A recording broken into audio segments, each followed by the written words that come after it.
வகுப்பு நாம் சிந்தித்து கொண்டிருந்தோம். சென்ற வகுப்பில் நாம் மாயை என்பதை பற்றின விஷயங்கள்லாம் சொன்னோம். மாயைனா என்ன? அது உலகத்திற்கு முதற் காரணமாக இருக்கிறது. ஏன் முதற் காரணமாக இருக்கிறது என்றால், இந்த உலகம் சடத்தன்மையோடு இருக்கிறது, அறிவற்ற தன்மையில் இருக்கிறதுனால அதனுடைய மூலப்பொருளும் எப்படி தான் இருக்க முடியும்? சடத்தன்மையோடு தான் இருக்க வேண்டும்.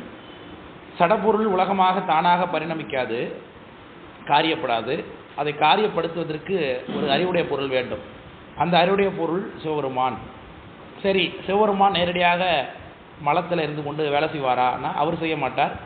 அவருடைய திருவருளாலே அவர் செய்வார். இப்போ திருவருள் அவரும் வேற வேறையானா? ரெண்டு வேற வேற இல்லை, ஒன்று தான். அவருடைய இயக்கமே இங்கு நமக்கான திருவருளாக இருக்கிறது என்று நாம் அதெல்லாம் பார்த்துருந்தோம். அந்த மாயையிலிருந்து உலகம் எப்படி உண்டானது என்று பார்க்கும்பொழுது காரியப்பட்ட விஷயத்தில் ஒரு 4 விஷயம் முக்கியமாக பார்த்துருந்தோம். இது விருத்தி, அப்புறம் பரிணாமம், அப்புறம் என்ன பார்த்தோம், ஆரம்பம், தொகுப்பு, அப்படின்லாம் பார்த்தோம் இல்லையா? அதெல்லாம் அது மாதிரியான விஷயங்களில் நம்முடைய சைவ சித்தாந்த தத்துவங்கள் 36 தத்துவங்கள் என்பது உலகம் எப்படி பிரிந்திருக்கிறது என்னும் பொழுது சுத்தமாயை என்பது விருத்தியாகவும், அதற்கு கீழே உள்ள தத்துவ விளக்கங்கள் எல்லாம் ஏகதேச பரிணாமமாகவும் இருக்கிறது என்று பார்த்துருந்தோம். ஞாபகம் இருக்குங்களா? அதெல்லாம் சொன்னது ஞாபகம் இருக்குங்களா? ஏன் அப்படின்னா, இந்த சுத்தமாயை என்பது உண்டாகும் பொழுது, சுத்தமாயையானது கலப்பினாலே ரொம்ப தூய்மையானது. அதாவது அதில் மாயை அப்படியே சுவாமி வைத்திருக்கிறார், அதில் திருவருளை ரொம்ப சிறிது செயல்படுத்துகிறார். சுத்தமாக செயல்படுத்தலைன்னு திருவருள் இல்லைன்னு நம்ம நினைக்கக்கூடாது. அப்படி நினச்சோம்னா திருவருள் இல்லாமல் மாயை வேலையே செய்யாது. அது ஒரு காரியம் ஆகாது. ஏன்னா அது அறிவற்றதுன்னு சொல்லியாச்சு. அறிவற்ற ஒரு பொருள் தானே எப்படி காரியமாகும்? அப்போ திருவருள் அதில் இருக்குது, ஆனால் அதோட பார்ட்டிசிபேஷனுடைய லெவல் ரொம்ப கம்மி. ஏன் அப்படின்னா, அங்கே இருக்கக்கூடிய ஆன்மாக்கள் அந்த அளவு திருவருள்லையே என்ன பண்ணுவாங்க, பக்குவம் வாய்ந்து மேலே போவாங்க. அதனால் அந்த அளவுக்கு தான் அவங்களுக்கு அந்த திருவருள் போதுமானது. ஸோ அதனால் அந்த முதல்ல சுவாமி அந்த நவந்தரு பேதம் என்று பார்த்துருந்தோம். அதில் இறைவன் பரசிவன் அங்கு முதல்ல சிவம் சக்தி என்கின்ற நிலையில் இருக்கிறாருன்னு பார்த்துருந்தோம். அந்த 2 வடிவத்துக்குமே பாருங்கள், உருவம் கிடையாது, வடிவமே கிடையாது. நல்லா புரிந்து கொள்ள வேண்டும். எதை சாதாரண சம்பந்தம் என்று சொல்லுகின்றோமோ, எதை திருவருள் என்று சொல்லுகின்றோமோ, எதை அம்பிகை என்று சொல்லுகின்றோமோ, எதை கருணை என்று சொல்லுகின்றோமோ, அதுதான் அதில் வரக்கூடியதாகிய சக்தி என்பது. அதாவது இந்த நாதத்துக்கு மேலே இருக்கக்கூடிய சிவம் சக்தி என்று ஒன்று இருக்குது. அது ஞாபகம் இருக்கா? என்னங்கிறது நவந்திர பேதத்தில் ஒரு விஷயம் அதுலையா. அந்த சக்தி தான் நமக்கு அன்னையாக இருந்து கொண்டு எல்லா தத்துவங்களையும் செயல்படுத்துகிறார். அதனால தான் திருமூல தேவநாயனார் பாடுறார், அவளையன்றி ஐவரால் ஆவது ஒன்றில்லை அப்படின்னு பாடுகின்றார். ஓங்காரி ஆனவள் அவள் ஒரு பெண் பிள்ளை, நீங்காத பச்சை நிறத்தை உடையவள், ஆங்காரியாகிய ஐவரை பெற்றுட்டு ரீங்காரத்துள்ளே இணைந்திருந்தாளே அப்படின்னார். அதென்ன ரீங்காரம்? வாங்கம்மா உட்கார. அதென்ன ரீங்காரம்? ரீங்காரத்துள்ளே இணைந்திருந்தாள். ரீங் அப்படின்னா என்ன சொல்லுகிறதுனா சப்தத்தை குறிக்குது. ரீங்காரத்துள்ளே இணைந்திருந்தாளே அப்படின்னார். அவள் முதல்ல ஏன் அப்படி சொல்லப்படுகிறதுனா, நாதம் என்கின்றது தான் முதல்ல உண்டாகிறது. நாதம் இஸ் நத்திங் பட் சவுண்ட். முதல்ல உண்டாவது உலகத்தில் என்னது? சவுண்ட். அதே சமயத்தில் பொருள் பிரபஞ்சத்துக்கு அது காரணமாக நிற்கிறது. அதுதான் முக்கியமான விஷயம். இந்த நாத தத்துவமாக இருக்கிற இது சப்தத்துக்கும் காரணமாக நிற்கிறது, பொருளுக்கும் காரணமாக நிற்கிறது. நல்லா தெரிஞ்சுக்கொள்ள வேண்டும். தொடக்க வகுப்பு அன்னையோருக்குள்ளே சொன்னேன், பொருள் பிரபஞ்சம் சப்த பிரபஞ்சம் 2 கான்செப்ட் உண்டு. சப்த பிரபஞ்சத்தை இப்போ பேசுறதுக்கான நேரம் இல்லை. இதை போட்டாங்கன்னா இந்த சார்ட் வரைஞ்சாச்சு, அது போக முடியாது. அதனால இப்போ நம்ம சப்த பிரபஞ்சத்தை பார்த்து விட்டு அதுக்கு பிறகு இந்த சார்ட்டை பார்த்து கீழே நம்ம ஆன்ம தத்துவங்களை முடிப்போம். இந்த சப்த என்னது இது கிடைக்கிறது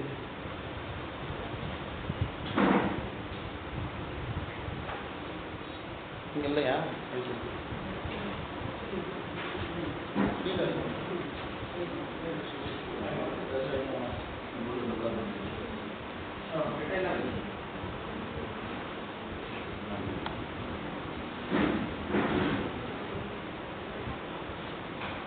இது எப்படி மாட்டீங்க?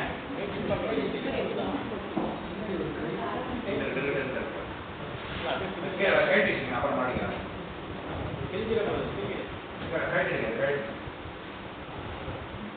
அப்படியே சொல்ல கொடுங்க.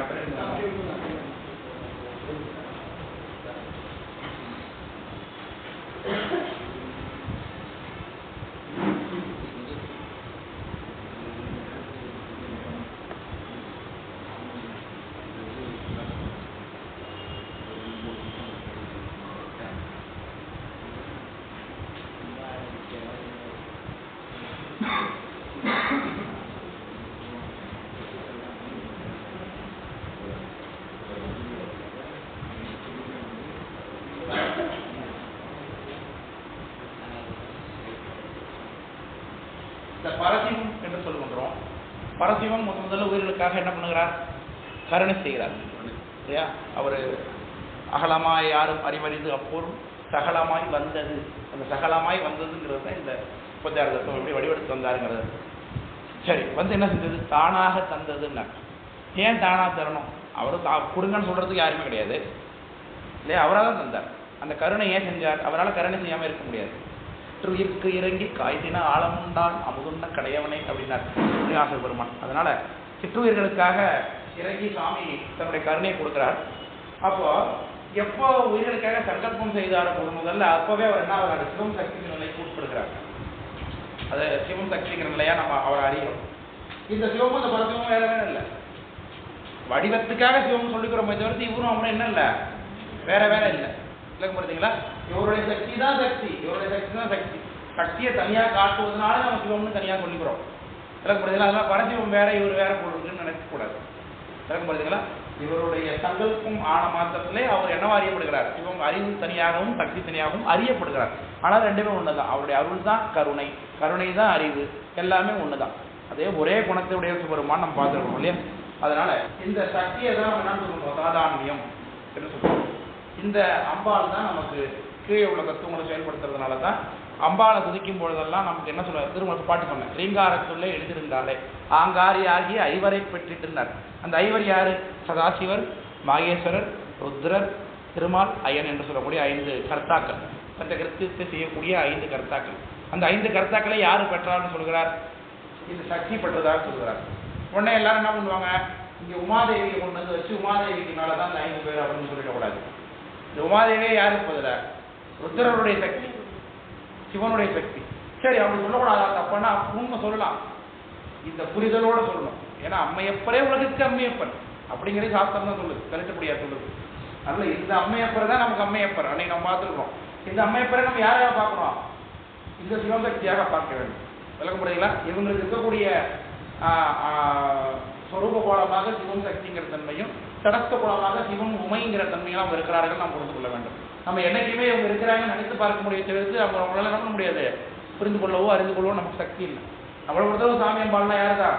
இந்த சிவனும் சக்தியும் தான், அதில் மாற்றுக்கிறது இல்லை. ஆனால் இதோடய சொல்லாமல் ஏன் இங்கே மேலே மேலே கொண்டு பொறுத்துறாங்கன்னா இவற்றுக்கு மேற்பட்ட வடிவங்களும் உண்டு என்பதை புரிந்து கொள்வதற்காக. சரி, இதையே விட்டுக்கிட்டா என்ன சார் அப்படின்னா, புராணங்களில் பார்க்கும் பொழுது இந்த சிவன் உமை என்கிற வடிவங்கள், அந்த வடிவத்தில் சாமி நிறைய திருவிளையாடல்களில் ஈடுபட்டிருக்காங்க ருத்ர கோலத்தில். ஸோ அதில் நமக்கு பார்த்தீங்கன்னா சில கேள்விகள் உங்களுக்கு ஏற்படும். திருமாலோட சேர்ந்து சாஸ்தா உண்டு பண்ணாரே, அது எப்படி நீங்கள் சாமியார் இருந்துட்டு அவர் எப்படி பண்ணலாம் அப்படி ஒரு கேள்வி எல்லாருக்கும் மனசுக்குள்ளே உண்டாகும். இது மாதிரி பல விஷயங்கள் உங்களுக்கு உண்டாகும். அது ருத்ர வடிவத்திலிருந்து கொண்டு சாமி செய்தது. ஸோ அதனால இவர் மட்டும் அப்போ என்ன பண்ணுவாங்க, இதை வைத்து கொண்டே என்ன பண்ணுவாங்க, இவருக்கு பரத்துவம் இல்லைன்னு காண்பிக்கிறதுக்கான விஷயங்கள் புராணங்களில் உண்டு. அதனால தான் நம்ம என்ன சொல்லி பண்ணுறோம், இவராக இருப்பது யாரு, இவர் தான் அப்படிங்கிற சொல்லி இதுக்கு மேலே உள்ள தத்துவங்களையும் நாம் தெரிந்து கொள்வோம். விளக்கப்படுதுங்களா? ஸோ இதோட விட்டா கூட நம்ம போதும் தான், ஒன்றும் தப்பு கிடையாது. ஆனால் இதற்கு மேலவும் கூட இதுதான் பயனளிக்கலான வடிவம் இல்லை, இதுக்கு மேலே வடிவங்கள் உண்டு அப்படின்னு சொல்றதுக்காக தான் நம்ம தத்துவங்களை தெளிவாக படிக்கிறோம். சொல்றது விளக்குதுங்களா? சரி, அப்போ இதுல முதல்ல தத்துவம் எப்படி உண்டானது? சக்தி, இந்த திருவருளை மாயைக்குள்ள சாமி செலுத்தினார். ஞானசக்தி மிகுதியாக நோக்கும்பொழுது என்ன கிடைச்சது? இதுல ஞானசக்தி மிகுதியாக நோக்கும்பொழுது என்ன கிடைச்சது? நாதம். நாதம்ங்கிற தத்துவம் கிடைச்சது. முதல்ல நாதம் உண்டான அதான் கட்டப்பட்டு எழுதிருந்தார். இந்த நாதம் என்பது சவுண்ட், பிரணவம், இதுதான் ஓங்காரம்னு சொல்றது. முதல்ல சுவாமி உண்டு பண்றது சவுண்டு தான், சப்தமயம். அதனாலதான் சில பேர் என்ன பண்றாங்க, மாயாவாதிகள் அப்படிங்கிற ஒரு தரப்பு, சக்கராத் வைரத்தில் உள்ளவங்க, அதோட ஏகான்மவாதம் அப்படின்னு சொல்லக்கூடியவங்க ஒருத்தவங்க பார்த்தீங்கன்னா இதுக்கு மேலே அவங்களால கண்டுபிடிக்க முடியல. இந்த நாதத்துக்கு மேலே அவங்களுக்கு வேதத்தில் சொல்லப்பட்ட விஷயங்கள்ல இதுக்கு மேலே அவங்களால கண்டுபிடிக்க முடியல. அதனால கடவுளுடைய கடைசி வடிவம் என்னன்னு சொல்லிட்டாங்க அவங்க, சப்தம் அப்படின்னு முடிச்சுட்டாங்க. அதனால அவங்களுக்கு பேர் என்ன போச்சு, சப்த பிரமவாதின்னு அனுந்தவங்களுக்கு பேர். சப்த பிரமவாதின்னு ஒரு குரூப் இருக்காங்க மாயாவாதிகள்ல. அவங்களுக்கு இந்த நாத தத்துவத்துக்கு மேலே அவங்களால கண்டுபிடிக்க முடியல, அறிவு விளக்கம் இல்லை. ஏன்னா சாமி அப்புறம் சாமி சொல்றாங்கல்ல, விரிவிலா அறிவினார்கள் வேறொரு சமயம் செய்து எரிவினார் சொன்னாரேனும் எம்பிராருக்கு ஏற்றதாகும், பரிவினால் பெரியோர் ஏத்தும் பெருவேலூர் பேடினானே மருவினால் நினைக்கின்ற வாழ்த்துகின்ற வகைது நினைக்கின்றேனேன்னு எல்லா தத்துவங்களும் சைவ தத்துவங்களை அடங்கிவிடும். சத்தபிரமவாதி பெய்தான கிடையாது, அது சொல்றது உண்மைதான். நாதம் அங்கே கடவுள் இருக்கார், சாமி நாத வடிவமாக இருக்காரு தான். ஆனால் அதுதான் பயனடானா இல்லை, அதுக்கு மாதிரி சிவப்பிளக்கி அதுக்கு மேலே பரப்பிக்கும் அப்படின்னு நம்ம வடிவத்தை சொல்லுவோம். அதனால் இந்த நாதம் என்பது என்ன சொன்னோம்? நாதம்னா என்ன? சப்தம்னு சொன்னேன் இல்லையா? இந்த சப்தத்தில் இருந்து என்ன பண்ணுறா, நம்ம கீழே இந்த போனம் நாம இருக்கிற போன வரைக்கும் உள்ள சவுண்ட் விஷயம் அத்தனை இதுதான் கண்ட்ரோல் பண்ணுது. அதனால இதை என்ன பண்ணுவாங்கன்னா சப்த பிரபஞ்சம்னு சொல்லுவாங்க. பேரெல்லாம் ஒரு பிரபஞ்சம் இயக்கிட்டு சப்த பிரபஞ்சம். இந்த நாதத்துக்கு அடுத்து என்ன உண்டாகுது? விந்து இல்லையா? இந்த விந்து முதலான இருக்கக்கூடிய தத்துவங்கள் எல்லாம் பார்த்தீங்கன்னா பொருள் பிரபஞ்சம்னு சொல்லுவாங்க.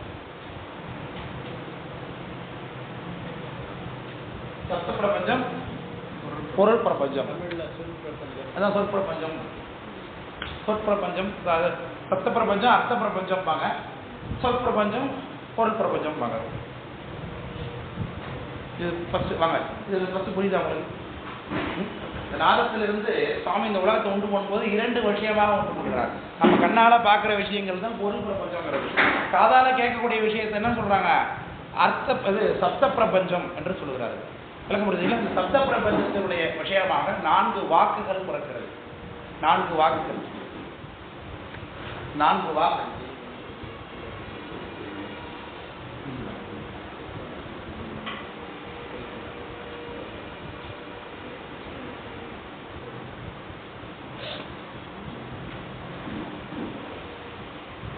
முதல்ல சூக்ஷ்ம வாக்கு.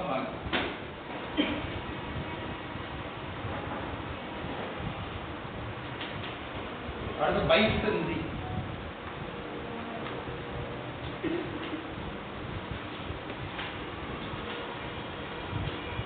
அடுத்தது மத்திமை,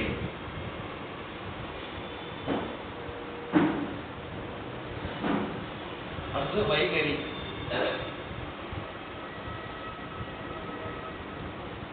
இதுல டிவிஷன் வரும். சூக்ஷ்ம வைகரி,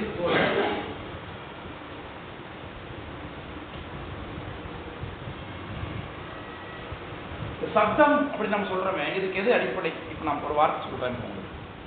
இப்போ ஒரு வார்த்தைங்கிற வார்த்தையை நான் சொல்றேன்னா இந்த வார்த்தைக்குள்ள என்ன அடங்கியிருக்கு?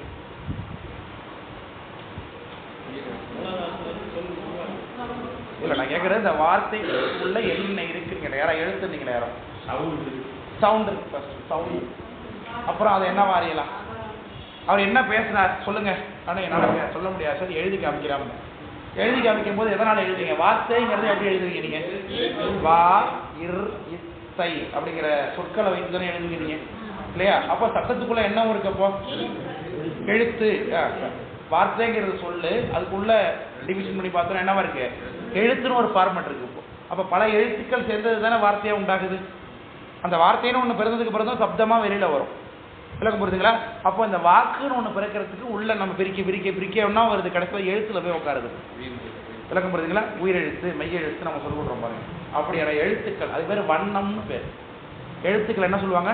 வண்ணம் என்று சொல்லுவாங்க. நம்ம 6 அத்துவாக்கள் படிப்போம். 30 அத்துவம் படிச்சு முடிச்சது பிறகு அத்துவாக்கள்ல ஒரு அத்துவா வண்ணாத்துவான்னு பேர். வண்ணாத்துவா, வண்ணம்னா எழுத்துன்னு அர்த்தம். எழுத்துக்களை உண்டு பண்றா சாமி. மொத்தம் வண்ணாத்துவா மொத்தம் எத்தனை? 51. 51 வண்ணாத்துவா இருக்கு நம்ம கிட்ட. நம்ம என்ன வார்த்தையை நீங்க உண்டு பண்ணாலும், என்ன வார்த்தையை நீங்க பேசினாலும், என்னத்தை நீங்க கேட்டாலும் சொன்னாலும் அது சவுண்டுக்குள்ள எதுக்குள்ள அடங்கிடும்? இந்த 51 எழுத்துக்குள்ள அடங்கிடும். அக்ஷரங்களுக்குள்ள அடங்கிவிடும்.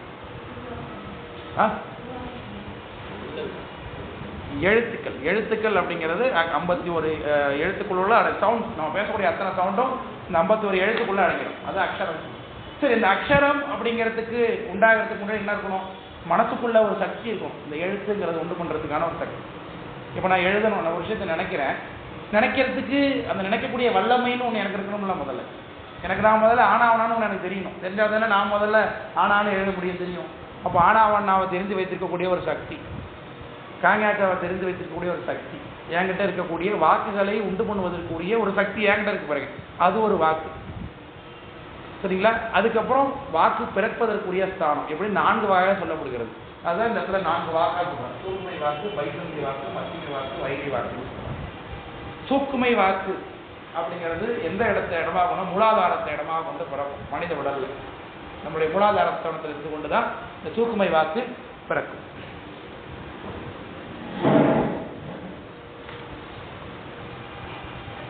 இது மாயையினுடைய முதல் விருத்தி. இது கிட்டத்தட்ட மாயை தான். எப்படி அங்கே இந்த பொருள் பிரபஞ்சத்தில் சுத்த மாயையா இருக்குதோ அதே மாதிரி இது என்னவா இருக்குது, இந்த தூக்கமை வாக்கும் சுத்த மாயையா இருக்கும். அதனால ஒன்றுமே அதில் கண்டுபிடிக்க முடியாது. அவர் என்னாரு, ஆமாம் சுத்த மாயை தான். அவர் இவர் பேசுவார் அப்படிங்கிறதுக்கான சக்தி அவ்வளோதான். இப்போ ஆனால் வேணா தெரிஞ்சாதான் பேசணுமா என்ன, இல்லைனாலும் எல்லாரும் பேசுவாங்க. வாக்கு உண்டு பண்ணுவதற்குரிய சக்தி இவர் பேசுவார், இவருக்கு அந்த எபிலிட்டி உண்டு அப்படிங்கிறது மாதிரியான ஒரு ஸ்டேட்டஸ். அதை தான் சூக்குமை வாக்குங்க வரும். சுத்தமாக ஒன்றுமே தெரியாது. ஒருத்தர் பார்க்குறாரு, என்ன பார்த்தா அவர் பேசுவாரா பேச மாட்டேன் எப்படி சொல்லுவீங்க? நீங்கள் பேசுனா தானே தெரியும். பேசாமல் ஒருத்தர் பார்த்தோன்னே பேசுவார் எப்படி பேச மாட்டாங்க எப்படி சொல்லுவீங்க? அவருக்குள்ளே பேசக்கூடியதோ அல்லது பேசக்கூடாதோ ஆகிய ஒரு சப்தத்தை எழுப்பக்கூடியதாகிய அந்த விஷயம், சப்தமானது வெளியில் வரணும் இல்லை உள்ளுக்குள்ளே கூட இருக்கலாம். மனசில் நினைப்பேன், அப்போ தான் வராங்க எல்லாரும் ஒருமையாக வராங்க, நம்ம எத்தனை மணிக்கு இப்படி மனசுக்குள்ளே நினைப்பேன். அப்போ மனசுக்குள்ளே நினைக்கிறதுக்கு எனக்கு எபிலிட்டி உண்டு. ஈவன் ஊமையாக இருந்தால் கூட அவங்களுக்கு மனசுக்குள்ளே வாக்கு உண்டா இல்லையா? ஊமனார் தான் கண்ட கணா அப்படின்னாரு அப்பர் சாமி ஒரு இடத்துல. அப்போ ஊமை ஒரு கனவு கொண்டா சொல்லி சந்தோஷப்பட முடியுமா இல்லை கஷ்டப்பட முடியுமா? முடியாது. அதுபோல் என்னோட நிலைமை இருக்குன்னார் அப்பர் சாமி. இந்த உலகத்தில் நான் வாழ்கிற வாழ்க்கை. ஸோ அவங்களுக்குள்ள மனதுக்குள்ளே ஒரு பரிதவிப்பு இருக்குது, அவங்களுக்கு மனசுக்குள்ள ஒரு எண்ணம் இருக்குது, ஏக்கம் இருக்குது. ஸோ அவங்களுக்கு வார்த்தை வெளியில் வரனாலும் உள்ளுக்குள்ளே நினைக்கிறாங்க, பேசுகிறாங்களா இல்லையா? ஸோ அவங்களுக்கும் பேசக்கூடிய ஆற்றல் இருக்கா இல்லையா? அப்படி அனைத்து உயிர்களுக்கும் இருக்கக்கூடிய பேசக்கூடிய ஆற்றல், அதுதான் சூக்குமை வாக்குன்னு சொல்கிறோம். அது எங்கிருந்து கொண்டு செயல்படுகிறது? மூலாதாரத்தில் இருந்து கொண்டு செயல்படுகிறது. விளங்குதுங்களா? அடுத்தது பைசந்திங்கிற வாக்கு. இதுக்கு வடமொழி சொல் பஸ்யந்தி. பஸ்யந்தி அதுதான் தமிழில் பைசந்தின்னு ஆகி பஸ்யந்திங்கிற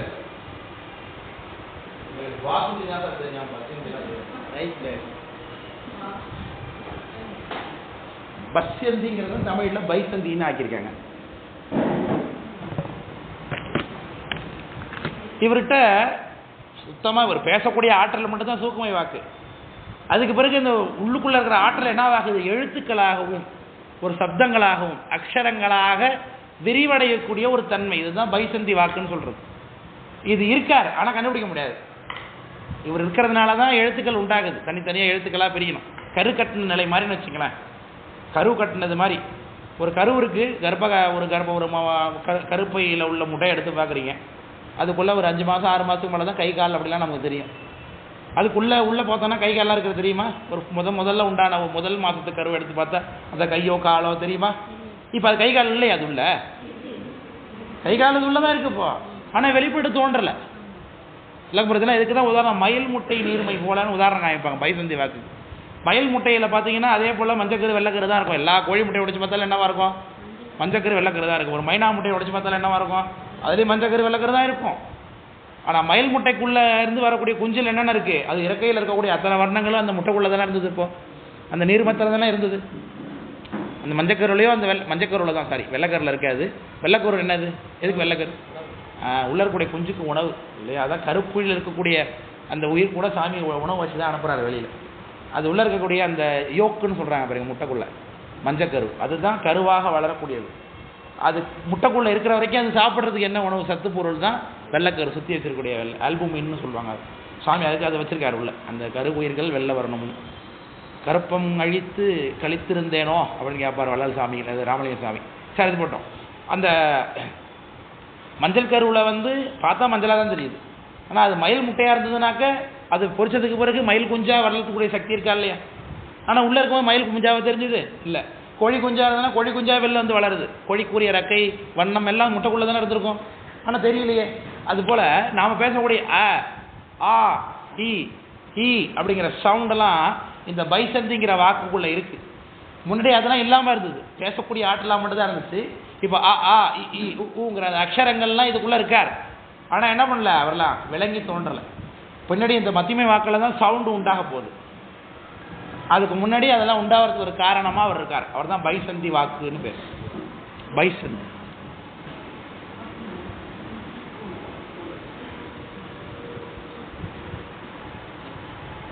பைசந்தி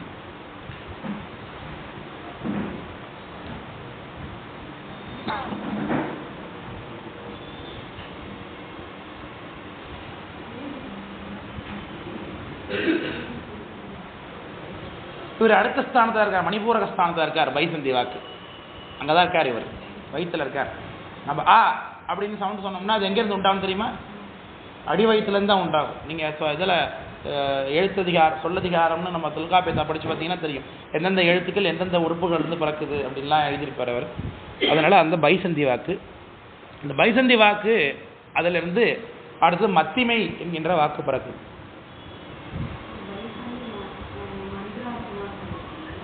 அத்வா அதான் அத்வாக்கல்ல வண்ணாத்வா, மந்திராத்வா இல்லை, இதெல்லாமே வண்ணாத்வா தான். இந்த 4மே வண்ணாத்வா தான். மத்தியமே வாக்கில் தான் சவுண்டு பேச்சு உண்டாகும், சொல் உண்டாகும். ஸோ அதனால் அது மந்திரம் உண்டாகிறதா சொல்லலாம் வேணாம். அந்த இருக்குது சொல்லே அங்கே தான் உண்டாகுது. பைசந்தியில் சொல்லே கிடையாது, எழுத்தே கிடையாது. எழுத்து இருக்கிறதுக்கான ஒரு இடம் அவ்வளோதான். ஆனால் அங்கே இருக்கிறதுக்குள்ளே இருக்குது, ஆனால் ஆனால் கண்டுபிடிக்க முடியாது. அடுத்து மத்தியமே வாக்கு அப்படிங்கிறவர் எங்கே இருக்காருன்னு இந்த விசுக்தி ஸ்தானத்தில் பிறப்பார். விசுக்தி ஸ்தானத்தில், இந்த விசுக்தி ஸ்தானத்தில் உதானன் அப்படிங்கிற கண்ட காற்று இருக்கு.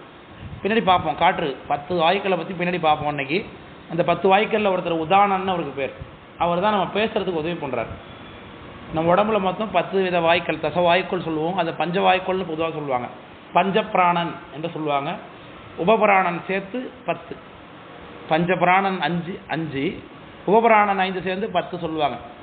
அந்த 5 வாயுக்களுக்கு தான் நம்ம ஆகுதி கொடுப்போம். மதியானம் சாப்பாடு சாப்பிட்றோம் இல்லையா, மாயேஸ்வர பூஜை செய்யும்பொழுது அடியார்கள் என்ன செய்வாங்கன்னா கையில் கொஞ்சம் தண்ணீரை விட்டு அதை அந்த இடத்துல நைவேத்தியம் பண்ணி அப்புறமேலுக்கு அவங்க அதை ஆசமனம் பண்ணுவாங்க. தெரியுங்களா, பரிசேஷனம் சுத்தி செய்து அதை செய்வாங்க. அப்போ பஞ்ச பிராணோப்பியோ அப்படின்னு சொல்லி அந்த 5 வாயுக்கள் நாக கூர்ம கிருகர அப்படின்னு சொல்லி தொடங்கும் அந்த வாயுக்களுடைய பேர். அதை சொல்லி அவங்களுக்கு சுவாகாந்தமாக அவங்களுக்கு அந்த உணவு முதல்ல நைவேத்தியம் பண்ணி அதுக்கு பிறகு அதை நம்ம வயிற்றில் உள்ள அக்னிக்கு அதை நம்ம ஆகுதி கொண்டுறோம். இதுதான் நம்முடைய சாப்பிடக்கூடிய தத்துவம். அந்த வாயுக்கள் 10 பேர் நம்ம உடம்புல பல்வேறு விதமான வேலைகளை செய்கிறாங்க. அதில் உதானன் என்பவர் கண்டத்தில் இருக்கிறவர். அவரை தான் நம்ம பேசுறதுக்கு உதவி பண்ணுறாங்க. அதிருது பாருங்க, தொண்டை பேச தொண்டை அப்படி அதிருது ஏறி இறங்குது பார்த்தீங்களா, இந்த வேலையெல்லாம் அவர் தான் செய்கிறார். அந்த உதானன்கிறவர் பண்ணுறார். அந்த உதானன் என்கின்ற காத்தோடு கூட கீழே இருக்கக்கூடிய அந்த பைசந்தி வாக்கில் உள்ள சூக்ஷ்மமான அந்த எழுத்துக்கள் சேரும் பொழுது வாக்கு பிறக்குது, ஒரு பேச்சு பிறக்குது. இந்த சப்தத்தில் பார்த்தீங்கன்னா நாக்குலாம் சம்மந்தப்பட்டிருக்க அந்த வாக்கில். இப்போ நான் பேசணும்னா தொண்டை மட்டும் இருந்தால் போதுமா? என் நாக்கை வெட்டிடலாமா? நாக்கு இல்லாமல் பேச்சு எங்கேருந்து வர்றது? பல்லு இல்லாமல் பேச்சு வருமா? பல்லு இல்லைனாக்கா அவங்க பேச்சு சரியாக இருக்காது. நாக்கு இல்லைன்னா பேச்சு வராது. உதடு இல்லைன்னா பாலாம் சொல்ல முடியாது, பா மா இதெல்லாம் சொல்ல முடியாது உதடு இல்லைனாக்க. ஸோ நமக்கு எழுத்துக்கள் பிறக்கணும்னாலே வெளியில் சப்தம் வரணும்னா என்ன வேணும்? இந்த ஆர்கன்ஸ்லாம் நமக்கு ரொம்ப முக்கியம். வாய் அப்படிங்கிற ஆர்கன்ஸ் நமக்கு ரொம்ப முக்கியமான ஒரு பார்ட்டிசிபேஷன் இருக்குது. இப்போது எங்கே இருக்கார் வாக்கு? விசுத்தி ஸ்தானத்தில் தான் இருக்கார். விசுத்தி ஸ்தானத்தில் இருந்தாலும் இவங்க பார்ட்டிசிபேட் பண்ணல. ஆனால் பேசுகிறோமா பேசலையா? மனசுக்குள்ளேயே பேசிக்கிறோம்ல, மைண்ட் வாய்ஸ் அப்படிங்கிறோமே, அதுதான் இந்த மத்தியமை வாக்கு. மனசுக்குள்ளே இன்னைக்கு ஒரு முடிவு கட்டுறோம் இருக்கேன் அப்படின்னு நம்ம நினச்சிக்கிறோம்ல, மனசுக்குள்ளே உள்ளுக்குள்ளேயே பேசிக்கிறது. நமக்கு மட்டும் உள்ளுக்குள்ளே பேசுகிறோமே, வரட்டும் வச்சுக்கிறேன் அப்படிங்கிறோம். அதை வரட்டும் வச்சுக்கிறேங்கிற சொல்லலாம் சொல்லுதானே. அதில் வாரு இட்டும் எழுத்துக்கள் இருக்கே, எல்லாமே உள்ளுக்குள்ள மனசுக்குள்ள மைண்ட் வாய்ஸ் பேர். இந்த மைண்ட் வாய்ஸ் சப்தம் வெளில வரல. ஏன்னா சப்தம் வெளில வர்றதுக்குரிய இந்த கருவிகள்லாம் பார்ட்டிசிபேட் பண்ணல. அதனால உள்ள இருக்கிறவர் மட்டும் வேலை செஞ்சுட்டு இருக்காரு. நமக்கு மட்டும்தான் நமக்குள்ள, அதுதான் மைண்ட் வாய்ஸ்னு வச்சுக்கிட்டோம். சரி, அடுத்தது மைண்ட் வாய்ஸ் நினச்சிட்டு வெளியில் பேசுகிறவங்க அவங்க என்ன பண்ணுறாங்க அப்படிங்க. அடுத்தது வைகரி வாக்கு. அடுத்தது இந்த வைகரி வாக்கில் அந்த மத்தியமை வாக்கு கூட இந்த வாய் நாக்கு சேரும் பொழுது, நம்மளுடைய கண்மேந்திரியத்தில் நாக்கு என்பது சேரும் பொழுது அது சப்தமாக வெளியில் வருகிறது. அதுதான் வைகரி வாக்குன்னு சொல்லுவது. வைகரி வாக்கில் பார்த்தீங்கன்னு வச்சுக்கலாம், கூடிய சொத்து கருவிகளுடன் கூடியது வைகரி வாக்கு. எனக்கு நானே படிக்கிறேன், என் காதுக்கு மட்டும் கேட்டுக்கிற மாதிரி நான் படிக்கிற மாதிரி எனக்கு மட்டும் பேசிக்கொள்வது, அதுதான் சூக்கும வைகரின்னு பேர். வைகரியில் சூக்கும வைகரி. இப்போ நான் உங்களுக்கு பேசுகிறேன் பாருங்க, இதுதான் ஸ்தூல வைகரி. இப்போ கிளாஸ்லேயே நீங்கள் எல்லாம் என்ன பண்ணுவீங்க? சூக்கும வைகரியில் பேசுவீங்க பக்கத்தில் அப்படிங்கிறீங்களா, நோட்டை பார்த்துக்கிட்ட சொல்கிறது, அதுதான் சூக்கும வைகரி. உங்களுக்கு மட்டும் கேட்டுக்கிறது மாதிரி. இப்போ எல்லாரும் கேட்குறது மாதிரி நான் பேசுறது ஸ்தூல வைகரின்னு பேர். இதுதான் வாக்குகள், சரிதானே? இந்த 4 வித வாக்குகளும் பாருங்க நமக்கு இந்த சத்த பிரபஞ்சத்தினுடைய கூறுகளாக இருக்குது. சுவாமி உண்டு பண்ணுகிறார், மாயையிலேருந்து உண்டு பண்ணி கொடுத்துருக்கிறார். விளக்கம் புரியுதுங்களா? இப்போ வைகரி வாக்கில் யார் யார் சம்மந்தப்படுறாங்க? வைகரி வாக்கு பற்றி பேசணும். அதில் யார் யார் பார்ட்டிசிபேட் பண்ணுறாங்க? நாக்கு, பல்லு, உதாரணம் அந்த காலத்தெல்லாம் செயல்படுறாரு. நாக்கு பல்லெல்லாம் உண்டானதா தத்துவத்தில்? நம்ம தத்துவம் பார்த்தோமே சென்ற வகுப்பில். எந்த தத்துவம் வரைக்கும் பார்த்தோம்? நம்ம ஆன்ம தத்துவங்கள் வரைக்கும் பார்த்தோமா? அதுக்கு முன்னாடி வரைக்கும் பார்த்துருக்குறோம். Very good. வித்யா தத்துவம் வரைக்கும் பார்த்துக்கிறோம். வித்யா தத்துவத்தில் நாக்கு பல்லெல்லாம் உண்டாயிட்டா? கண்ணு, காது, மூக்கு, வாயிலாம் இருந்துச்சா? இல்லை. அப்போ இந்த வைகரி வாக்குங்கிறது எந்த தத்துவத்தில் இல்லை இல்லையா? அப்போ நாக்குலாம் உண்டானது பிறகு தான் இவர் வருவார். அந்த தத்துவத்தில் நாக்கெல்லாம் உண்டாகலாங்கும் போது அதுக்கு ஈக்குவலான மத்தியமை வாக்கு, அது மனம், புத்தி, சித்த, அகங்காரம்லாம் உண்டானதுக்கு பிறகு வர்றவர் தான் இந்த மத்தியமை வாக்குங்கிறவர். பைசந்தி வாக்குங்கிறவர் ஆன்ம தத்துவத்தோடு செயல்படுவது. அப்போ அந்த மாயை மாறுது. விளக்கம் புரியுதுங்களா? ஒவ்வொரு தத்துவம் உண்டாகும் போது என்ன ஆகும்? மாயையும் சேஞ்ச் ஆகுது. சுத்த மாயையானது, அப்புறம் அசுத்த மாயையானது, அப்புறம் பிரகிருதி மாயையானது. அப்போது வைகரி வாக்குங்கிறது எந்த மாயைக்கு உரியது? பிரகிருதி மாயைக்கு உரியது. புரிஞ்சுது இல்லையா? பிரகிருதி மாயை ஆகும்போது தான் நமக்கு என்ன உண்டாகும்? வைகரி வாக்கு. கருவிகள் வரும். Very good. கருவிகள் வரும். அதே சமயத்தில் வைகரி வாக்கும் பிறக்கும். மனசுக்குள்ளே பேசுகிறோங்கிறோம், மைண்ட் வாய்ஸுங்கிறோம். அப்போ மனம் என்கின்ற தத்துவங்கள் உண்டாகும் போது யார் வருவா? மத்தியமை வாக்கு வருவார். ஸோ அவரும் எந்த தத்துவத்தில் தான் இருப்பார்? அப்பா மனம் என்பதும் பார்த்தீங்கன்னா பிரகிருதி மாய தத்துவம் தான். ஸோ அந்த தத்துவத்துக்குரியவர். பைசந்திங்கிற வாக்கு தான் ஆன்ம தத்துவத்துக்குரியவர். அப்போ அவர் அசுத்த மாயையில் உண்டாகிறார். ஆமாம் தானே? ஷார்ட்டு புரிஞ்சிச்சுல? நான் இன்னைக்கு என்ன பண்ணணும், நீங்கள் எப்போல்லாம் 36 தத்துவத்தை பற்றி நம்ம பேசுகிறோமோ அப்போல்லாம் உங்களுக்கு என்ன வந்துடணும்? டக்குன்னு சிட்டி ரோபோவுக்கு வர்ற மாதிரி என்ன பண்ணணும்? உங்களுக்கு ஸ்க்ரீனே இல்லாமல் அந்த மேப் உண்டாயிடணும் உங்களுக்கு முன்னாடி, கண்ணுக்கு முன்னாடி. அந்தளவுக்கு நீங்கள் அதை தரவு பண்ணிக்கணும். இல்லைனாக்க 36 தத்துவம்லாம் வராது. 36 தத்துவங்கள் புரிந்து கொள்ளாமல் நீங்கள் திருமுறையெல்லாம் பாடவே முடியாது. ஏன் சார் வாய் இருந்தால் பாட முடியாது சார்னா? சொல்லிய பாட்டின் பொருள் உணர்ந்து சொல்லுவார் செல்வர் சிவபுரத்து சிவனடிக்கு செல்வார்னார். இப்போ பொருள் உணர்ந்து சொல்கிறதெல்லாம் பொருள் உணராமல் சொல்கிறதுக்காக சரி. நம்முடைய நாயன்மார்கள் பாடுறதே அவங்களுடைய வாக்கே பிரமாதமானது இல்லையாங்க, ஆச்சரியமானது. அது பாடினாலே போதுங்க. ஏங்க பொருள் அப்படின்னா அவங்க சும்மா ஞானமான பாடிட்டு போயிருக்க மாட்டாங்களா? அவங்க வாக்கு தான் முக்கியம்னா? நான் கேட்குறது புரியுதா இல்லையா? ஞானசம்பந்தருடைய வாக்கு தான் எனக்கு முக்கியம் அப்படின்னா அவர் ஏன் தோடு உடைய செவியன்னு ஏன் பண்ணணும்? சும்மா தானானு பாட்டு போயிடுவார் அவர் பொருள் இல்லாமல். பொருளுடைய பாடிருக்காங்க. அப்புறம் பொருள் உணர்ந்து தான் பாடணும். பொருள் உணர்ந்து பாடுவதற்கு நமக்கு தத்துவங்கள் ரொம்ப முக்கியம். ஏன்னா அதில் பல இடங்களில் தத்துவங்களை பற்றி பேசியிருக்கும். அளவிலா பாவகத்தால் அமுக்குண்டிங்கு அறிவின்றி விளைவு ஒன்றும் அறியாமே கிடக்கிறாருன்னு சொல்கிறார் இல்லையா? அதில் பாவகம்னா என்ன? அதில் பாவகம்னா என்ன? அது தத்துவம் படித்தா தான் புரியும். அளவிலா பாவகம்னா என்ன அப்படிங்கிறது தத்துவம் படிக்கும்போது தான் தெரியும். எல்லாம் வரைக்கும் தெரியாது. யாருக்கு 36 தத்துவம் தாத்துவங்கள் பற்றிய அறிவு இல்லையோ அவர்களுக்கு திருவாசகத்துக்கு பொருள் தெரியாது. அளவிலா பாவகம்னா என்னன்னு தெரியாது. இதெல்லாம் புரியுதுங்களா? அதனால் எப்போ நம்ம தத்துவத்தை படிக்கிறோமோ அப்போல்லாம் என்ன பண்ணணும்? நமக்கு தத்துவத்தை பற்றின விஷயம் வந்தனால உனக்கு என்ன பண்ணணும்? டக்குன்னு உங்களுக்கு சார்ட் சரசரன்னு வந்து உட்காரணும். அந்தளவுக்கு அந்த சார்ட்லையும் கரெக்டாக இருக்கணும். சார் நான் மனப்பாடம் பண்ணிக்கிறேன் சார்னா அதுவும் கஷ்டம்தான். அது முதல்ல எப்படி உண்டாகுது, எங்கேருந்து யார் யார் உருவாகிறாங்கிறத அதை புரிஞ்சுக்கிட்டா தான் உங்களுக்கு அது புரியும். நீங்கள் அந்த வேர்ட்ஸை மட்டும் நீங்கள் ஞாபகம் வச்சுறாப்புல இருக்கும், அவ்வளோதான். இதுலேருந்து இது உண்டாகுது, இதுலேருந்து உண்டாகிறது நடத்துகிறத கான்செப்டை புரிஞ்சுக்கிட்டிங்கனாக்க அது ரொம்ப எளிமையான விஷயம், ரொம்ப விஷயமே கிடையாது. நிறைய பேர் சீனியர்ஸ்லாம் உட்காந்துருக்காங்க, தத்துவ பாடங்கள்லாம் அவங்களாம் ரொம்ப ஈடுபாடு உடையவங்க. அதனால தான் இந்த வகுப்புலேருந்து உட்காந்துருக்காங்க இல்லையா? தத்துவ பாடம் புரிஞ்சாதான் பல பாடல்கள் நீங்கள் வித்தியார் படிக்கும் போதோ உண்மையிலக்கம் படிக்கும் போதோ உங்களுக்கு உண்மையிலக்கம் அடுத்து வரும்போதே தத்துவம் வந்துடும். அதில் கையோடு எடுத்தோடனே அதில் முதல்ல வர்றதே பூத படிப்பு தான். சரி, இப்போ இந்த 4 வாக்குகள் புரிஞ்சது இல்லையா? இது புரிஞ்சுட்டு இல்லையா? இந்த 4 வாக்குகளுக்கு இப்போ பேரெல்லாம் யாரும் உண்டாக போகிறா? பொருள் பிரபஞ்சம் உண்டாகிறார். அதில் நம்ம எத்தனை வரைக்கும் பார்த்துருக்கோம்? எந்த தத்துவம் வரைக்கும் பார்த்தோம் சென்ற வகுப்பில்? ஸ்டூடெண்ட் வரைக்கும் பார்த்தோமா? அதை நோட்டை பார்த்துட்டீங்க இப்போ. சரி, very good very good very good.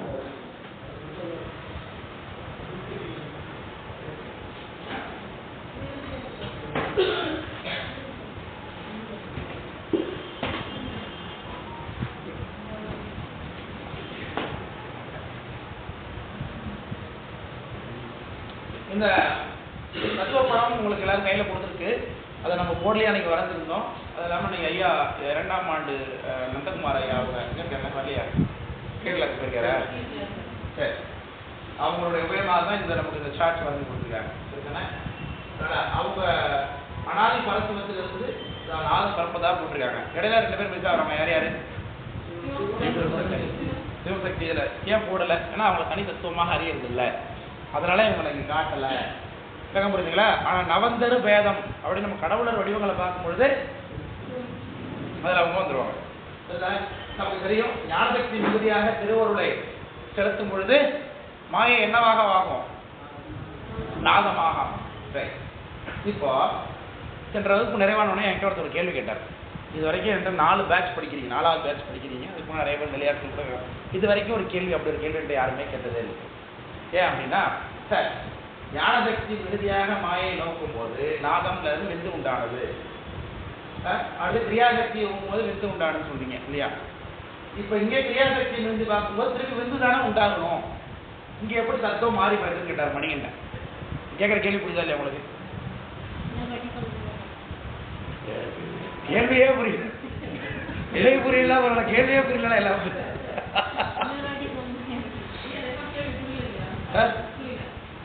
மாயையில ஞானசக்தி மிகுதியாக பார்த்தாலும் நாதம் உண்டானது, கிரியாசக்தி மிகுதியாக பார்க்கும்போது விந்து உண்டானது.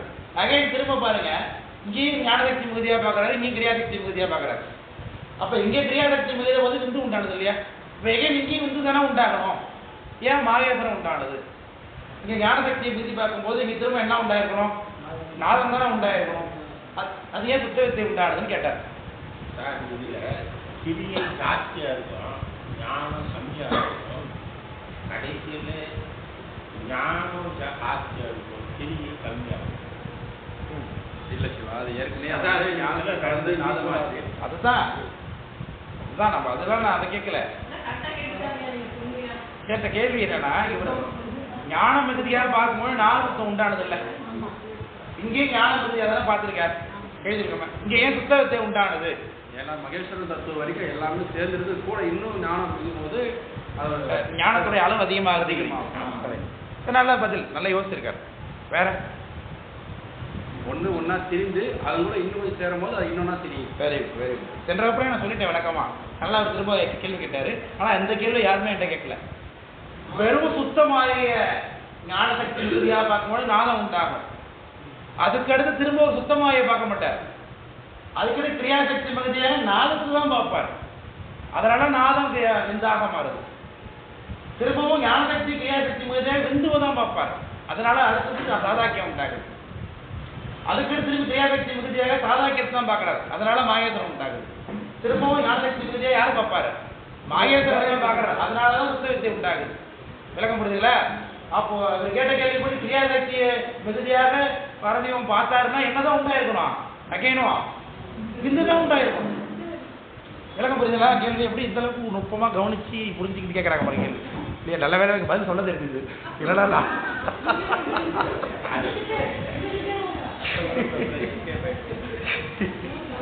இது என்ன ஒரு விஷயம் அடுத்த மாதிரி சொல்லியிருக்காரு. சரி, அதுக்கிட்டோம். அதனால இந்த ஞானசக்தியிலிருந்து நாதம் உண்டானது, அடுத்து விந்து உண்டானது. இது முழுக்க முழுக்க கிரியை. இந்த நாதம் பாருங்க, இது ரொம்ப முக்கியமான விஷயங்க சிவதத்துவங்கள்ல. இந்த நாதம் விந்து சாதாரணம் திரும்ப திரும்ப திரும்ப திரும்ப வந்துகிட்டே இருப்பாங்க. முக்கியமான பெர்சனாலிட்டி இவங்கெல்லாம். நீங்க சித்தியார் படிக்கிறீங்களா, அங்கேயே வந்து உட்காருவாங்க. சிவஞானம் போதா 4ஆம் ஆண்டு படிச்சிங்கன்னா அங்கேயும் முதல் சூத்திரம் பிடிச்சோடனே அதிகாரத்துலேருந்து உட்காருவாங்க. 5 எழுத்துன்னு ஒரு பகுதி வரும் அந்த இடத்துல. இந்த 5 எழுத்துனாலே உயிர் இயங்குதுன்னு ஒரு பகுதி சொல்லுவார். அங்கேயும் உங்களுக்கு இவங்க தேவைப்படுவாங்க. அதனால இவங்களை இப்பயே கட்டியமாக பிடிச்சிங்க. இல்லைன்னா இப்போ பிடிக்கலனாக்க திரும்ப என்ன பண்ணணும்? அன்னைக்கு திரும்ப உட்காந்து படித்தாதான் புரியும். அப்போ நமக்கு எதுவும் புரியாது, சிவஞான போதும் புரியாது. அதனால தான் இப்பயே படிச்சிங்கன்னு சொல்றது. சரிதானே? அப்போ ஞானம் இது சாதாக்கியம். இவர் வந்து கொஞ்சம் கொலாப்ஸ் ஸ்டேட், அருவுருவம் அப்படின்னு சொல்லுவோம். ரெண்டும் கலந்துருக்கு அப்படின்னால போகம். அதனாலதான் போகம் அருவுருவம். இவங்க 2 பேரும் இருக்கிறாங்களா இல்லையா கண்டுபிடிக்க முடியாது, ஆனா இருக்காங்க. சப்ளை மாதிரி இந்த ரூம்ல கரண்ட் இருக்கா இல்லையா அப்படிங்கிறது எப்படி தெரிஞ்சுக்கிறோம்? லைட் ஏறினால இருக்குன்னு தெரிஞ்சுக்கிறோம். தொட்டா பார்த்து தெரிஞ்சுக்கிறோம். அவரோட சன்னதியில நம்ம நிற்க முடியும், போய் மின்சாரத்துறை சன்னதியில நிற்க முடியாது. அதனால அவங்க 2 இருந்தாலும் நம்மளால தெரிய மாட்டாங்க. அதனால அவங்க லய வடிவம், அரூப வடிவம், அடுத்த சாதாக்கியத்திலிருந்து மாயேஸ்வரன் வருவார். கிரியை சக்தி மிகுதியா இருக்கு, கிரியைக்குரியவர், இவருக்கு ஒரு அதிகாரி இவர். அதனால அந்த அதிகாரம் இதுக்கு கீழே வரது பூரா என்னதுதான் அதிகார வடிவங்கள் பார்க்கலாம். சரிதானே? அப்புறம் சுத்த வித்தை. வித்தைன்னா இந்த ஞானம் கொஞ்சம் அதிகமாக ஏற்பட்டுருக்குன்னு அர்த்தம். அதான் ஞான சக்தி மிகுதியாக. இந்த ஞான சக்தி சுத்த வித்தையிலிருந்து விஞ்ஞான கலர் ஆன்மாக்கள் ஒரு 8 பேர் இருக்காங்க. இந்த 8 பேர் யார் யாரு? அனந்தர், சூக்ஷ்மர், சிவோத்தமர், ஏகநேத்திரர், ஏகருத்ரர், திரிமூர்த்தி, ஸ்ரீகண்டர், சிக்கண்டின்னு பார்த்தோம். இந்த 8 பேரும் வித்தியேஸ்வரர்கள்னு பேர். வித்தைக்கு அதிபதிகள் சொல்லலாம். இந்த போனது இதுல தலைவர் யார் சொன்னோம்? அனந்த தேவர் அப்படிங்கிறார். Very good. இந்த அனந்த தேவர் தான் என்ன பண்றாரு? இதுக்கு மேல உள்ள வேலையை நீங்களே பார்த்துங்கப்பா, என்னால் வர முடியாது, ரொம்ப கலிச்சா இருக்கு இங்க உள்ளதெல்லாம் அப்படின்னு சொல்லி என்ன பண்றாருல்ல. அது மாதிரி இதுக்கு கீழே பார்த்தீங்கன்னா ரொம்ப மழை அதிகமா இருக்கிறதுனால இவர் நேரடியாக இறக்க முடியாது, அப்படியே அந்த வடிவம் காட்ட முடியாதனால அதிகாரிகளை அது அதுகளுக்கு இருக்கிற ஏற்ற விஷயத்தை சொல்லி சொல்லி அனுப்புங்கிறதால ஆன்மாக்களே தலைவராக நியமிக்கிறார். ஏன் தான் ஆன்ம தலைவர் அதாக்கியம் சதாசிவரே ஒரு ஆன்ம தலைவர் தான். இவருக்கே அதிகார மலம் உண்டு. இங்க என்ன மலம் இருக்கு? ஆணவ மலம் இருக்கா இல்லையா? இருக்கு. சதாசிவரா தோன்றக்கூடிய உருவம் இருக்குங்க. சதாசிவர் அப்படிங்கிறவருக்கு கூட என்ன உண்டுங்க? அதிகார மலம், வாசனா மலம்னு உண்டு. கிட்டத்தட்ட பக்குவான்மாக்கள். அதாவது முன்னாடி இருந்ததனுடைய இருக்கு, அதனாலதான் உட்காந்துருக்காங்க. சுத்தமா ஆணவ மலம் இல்லைன்னா என்னன்னா நம்மளால இங்க இருக்க முடியாது. ஆணவ மலம் இல்லாத உயிர் என்ன பண்ணும்? ஒண்ணு சிவபெருமானோட திருவடியில தான் இருக்கும். விளக்கம் புரியுதுங்களா? ஏன் அப்படின்னா உயிரானது சதசத்து என்று அறியப்படுகிறது. ஒன்று சத்து பொருளாக அறியப்படும், சிவபெருமான் போல சிவபெருமானா அறியலாம். அப்படின்னா அறிவற்ற பொருள் அப்படின்னு அறியலாம் இல்லைங்களா? இந்த உயிரை பற்றின தனியா அறிய முடியாது. ஒன்று இது சார்ந்ததான் மன்னம், ஏதாவது ஒரு சார்ந்துதான் இருக்கும். ஒன்று ஆணவமலை சார்ந்திருக்கும் அப்படின்னா சிவபெருமான சார்ந்திருக்கும். ரெண்டுத்துல ஏதாவது ஒன்று சார்ந்திருக்கும், அதை வச்சு தான் கண்டுபிடிக்கணும் இவர் ரெண்டுத்துலையும் சார்ந்திருக்கார் அப்படின்னு உயிர். இதை பற்றி தன்மை, இதை பற்றி 7ஆம் சூத்திரம் பேசும் சுஞான போதத்தில். அதனால இவர் என்ன பண்ணுவாரு? இங்க இருக்கக்கூடிய ஒரு உயிர்களை, அது கூட இருக்கக்கூடிய உயிர்களை என்ன பண்றாரு? அதிகாரியா நியமிக்கிறார். அங்க இருக்கிறார் சதாக்கியம், இங்கே வந்துடுறாரு அதிகாரியா ஆகிறார். ஒரு வடிவம் எடுக்க மாட்டார் மேக்சிமம். சதாசிவர வடிவெல்லாம் நம்ம ஆகமம் சொல்லுகிற 25 தலையோட பல கைகளோட கோபுரங்களில் உட்கார வச்சிருப்பாங்க சதாசிவரை. அது ஆகமம் சொல்லுகிறது நம்ம புரிஞ்சுக்கணுங்கிறதுக்காக. அது கூட யாரோட வடிவமா தான் நம்ம பார்ப்போம். யாரோட வடிவம்? ஸ்ரீகண்டர். அந்த வார்த்தை எனக்கு சாமி வடிவம். சாமி வடிவம்னா சாமி எல்லாம் எவ்வளோ தான் சாமி, நாதம் தான் சாமி, விட்டு தான் சாமி. ஸ்ரீகண்டர் வடிவமாக தான் நாம பார்ப்போம். கோபுரத்து மேலே உட்கார வச்சிருக்கானே எப்படி இருக்காரு? அவர் புலித்தோல் கட்டிட்டு தான் வந்திருக்காரு, திருநீல கண்டத்தோட தானே இருக்காரு. அது யாரோட வடிவம்? ஸ்ரீகண்டரோட வடிவம். ஆனா சதாக்கியம் எங்க இருக்கு? இங்க இருக்கு. ஸ்ரீகண்டர் எங்க இருக்காரு? இங்க இருக்காரு. இவரோட வடிவமா தான் நம்ம இவரையும் பார்ப்போம். விளக்கம் புரியுதுங்களா? அதனால இவங்களுக்குலாம் என்ன வடிவமோ என்னன்னு நம்ம ஒன்றும் தெரியாது. அந்த தத்துவங்களுக்கு போனா விஞ்ஞானகலர் ஆன்மாவும் ஆடாதான் நமக்கு தெரியும். அது வரைக்கும் நம்ம என்ன பண்ணுவோம்? எல்லா வரையும் ஸ்ரீகண்டவர்களாக தான் பார்த்துருந்தோம். வாங்க உட்காருங்க, வாங்க பார்ப்போம். அதாவது சுத்தவித்தை என்கின்ற அந்த பொருள் இருந்து மூலப்பொருள் எடுத்துக்கிறார். அடுத்த பிரபஞ்சம் தொண்டு பண்ணுவதற்கு யாரு? அனந்த தேவர் அதிகாரி. அவர் தான் முக்கியமானவர் இங்க இருக்கிறவர். இந்த அனந்த தேவர் என்ன பண்றார்? சுத்தவித்தையிலிருந்து காரியமாயை உண்டு பண்ணுகிறார். மாயை இதுதான் அடுத்தது. அதாவது இதுதான் அசுத்த மாயைன்னு சொல்லுவார், காரிய மாயை. இதுதான் இதற்கான மூலப்பொருளா இருக்குது. இந்த காரிய மாயிலிருந்து காலம் என்கின்ற தத்துவம் உண்டாகிறது. இதுக்கு மேல என்ன கிடையாது? காலம்னு ஒன்று கிடையவே கிடையாது, கால தத்துவம்னு ஒன்று கிடையவே கிடையாது. டைம் அப்படிங்கிறது ஒன்று இல்லவே இல்லை இல்லையா? அதே கற்பனை பண்ண முடியல நம்மளால. டைம் இல்லாமல் ஒன்று இருக்கிறது எப்படி ஒத்துக்க முடியும்? எப்படி இருந்தாலும் ஒரு நேரம் மூவ்மெண்ட் இருந்துட்டு தானே இருக்கு நமக்கு. நேற்று இன்னைக்கு நாளைக்குன்னு ஒன்று போயிட்டு தானே இருக்கு என்றைக்கும். அது இல்லைங்கிறது எப்படி ஒத்துக்க முடியல நம்மளால? அந்த அறிவுதான் அறிவே இருக்கு நமக்கு. இப்போ காலத்திற்கு உட்பட்டதாகத்தான் நம்மளோட அறிவே இருக்கு. காலத்துக்கு அப்பாற்பட்ட சிந்திக்கவும் முடியல பாருங்க. அப்புறம் எப்படி நம்ம இவரை சிந்திக்க முடியும்? காலத்துக்கு மேற்பட்டவர் அவர் அப்படிங்கிற சாமி எப்படி நம்மளால சிந்திக்க முடியும்? சிந்திக்க முடியாது. இப்போ காலம்ங்கிறதே நம்மளால சிந்திக்க முடியல. காலத்துக்கு இல்லை, காலம் இல்லாத ஒரு இடம் எப்படி ஒத்துக்கொள்ள முடியாது நம்மளால? கற்பனை பண்ணி பார்த்தா இல்லை, அப்படி ஒன்று இருக்குமானே நம்மளால ஒத்துக்க முடியல.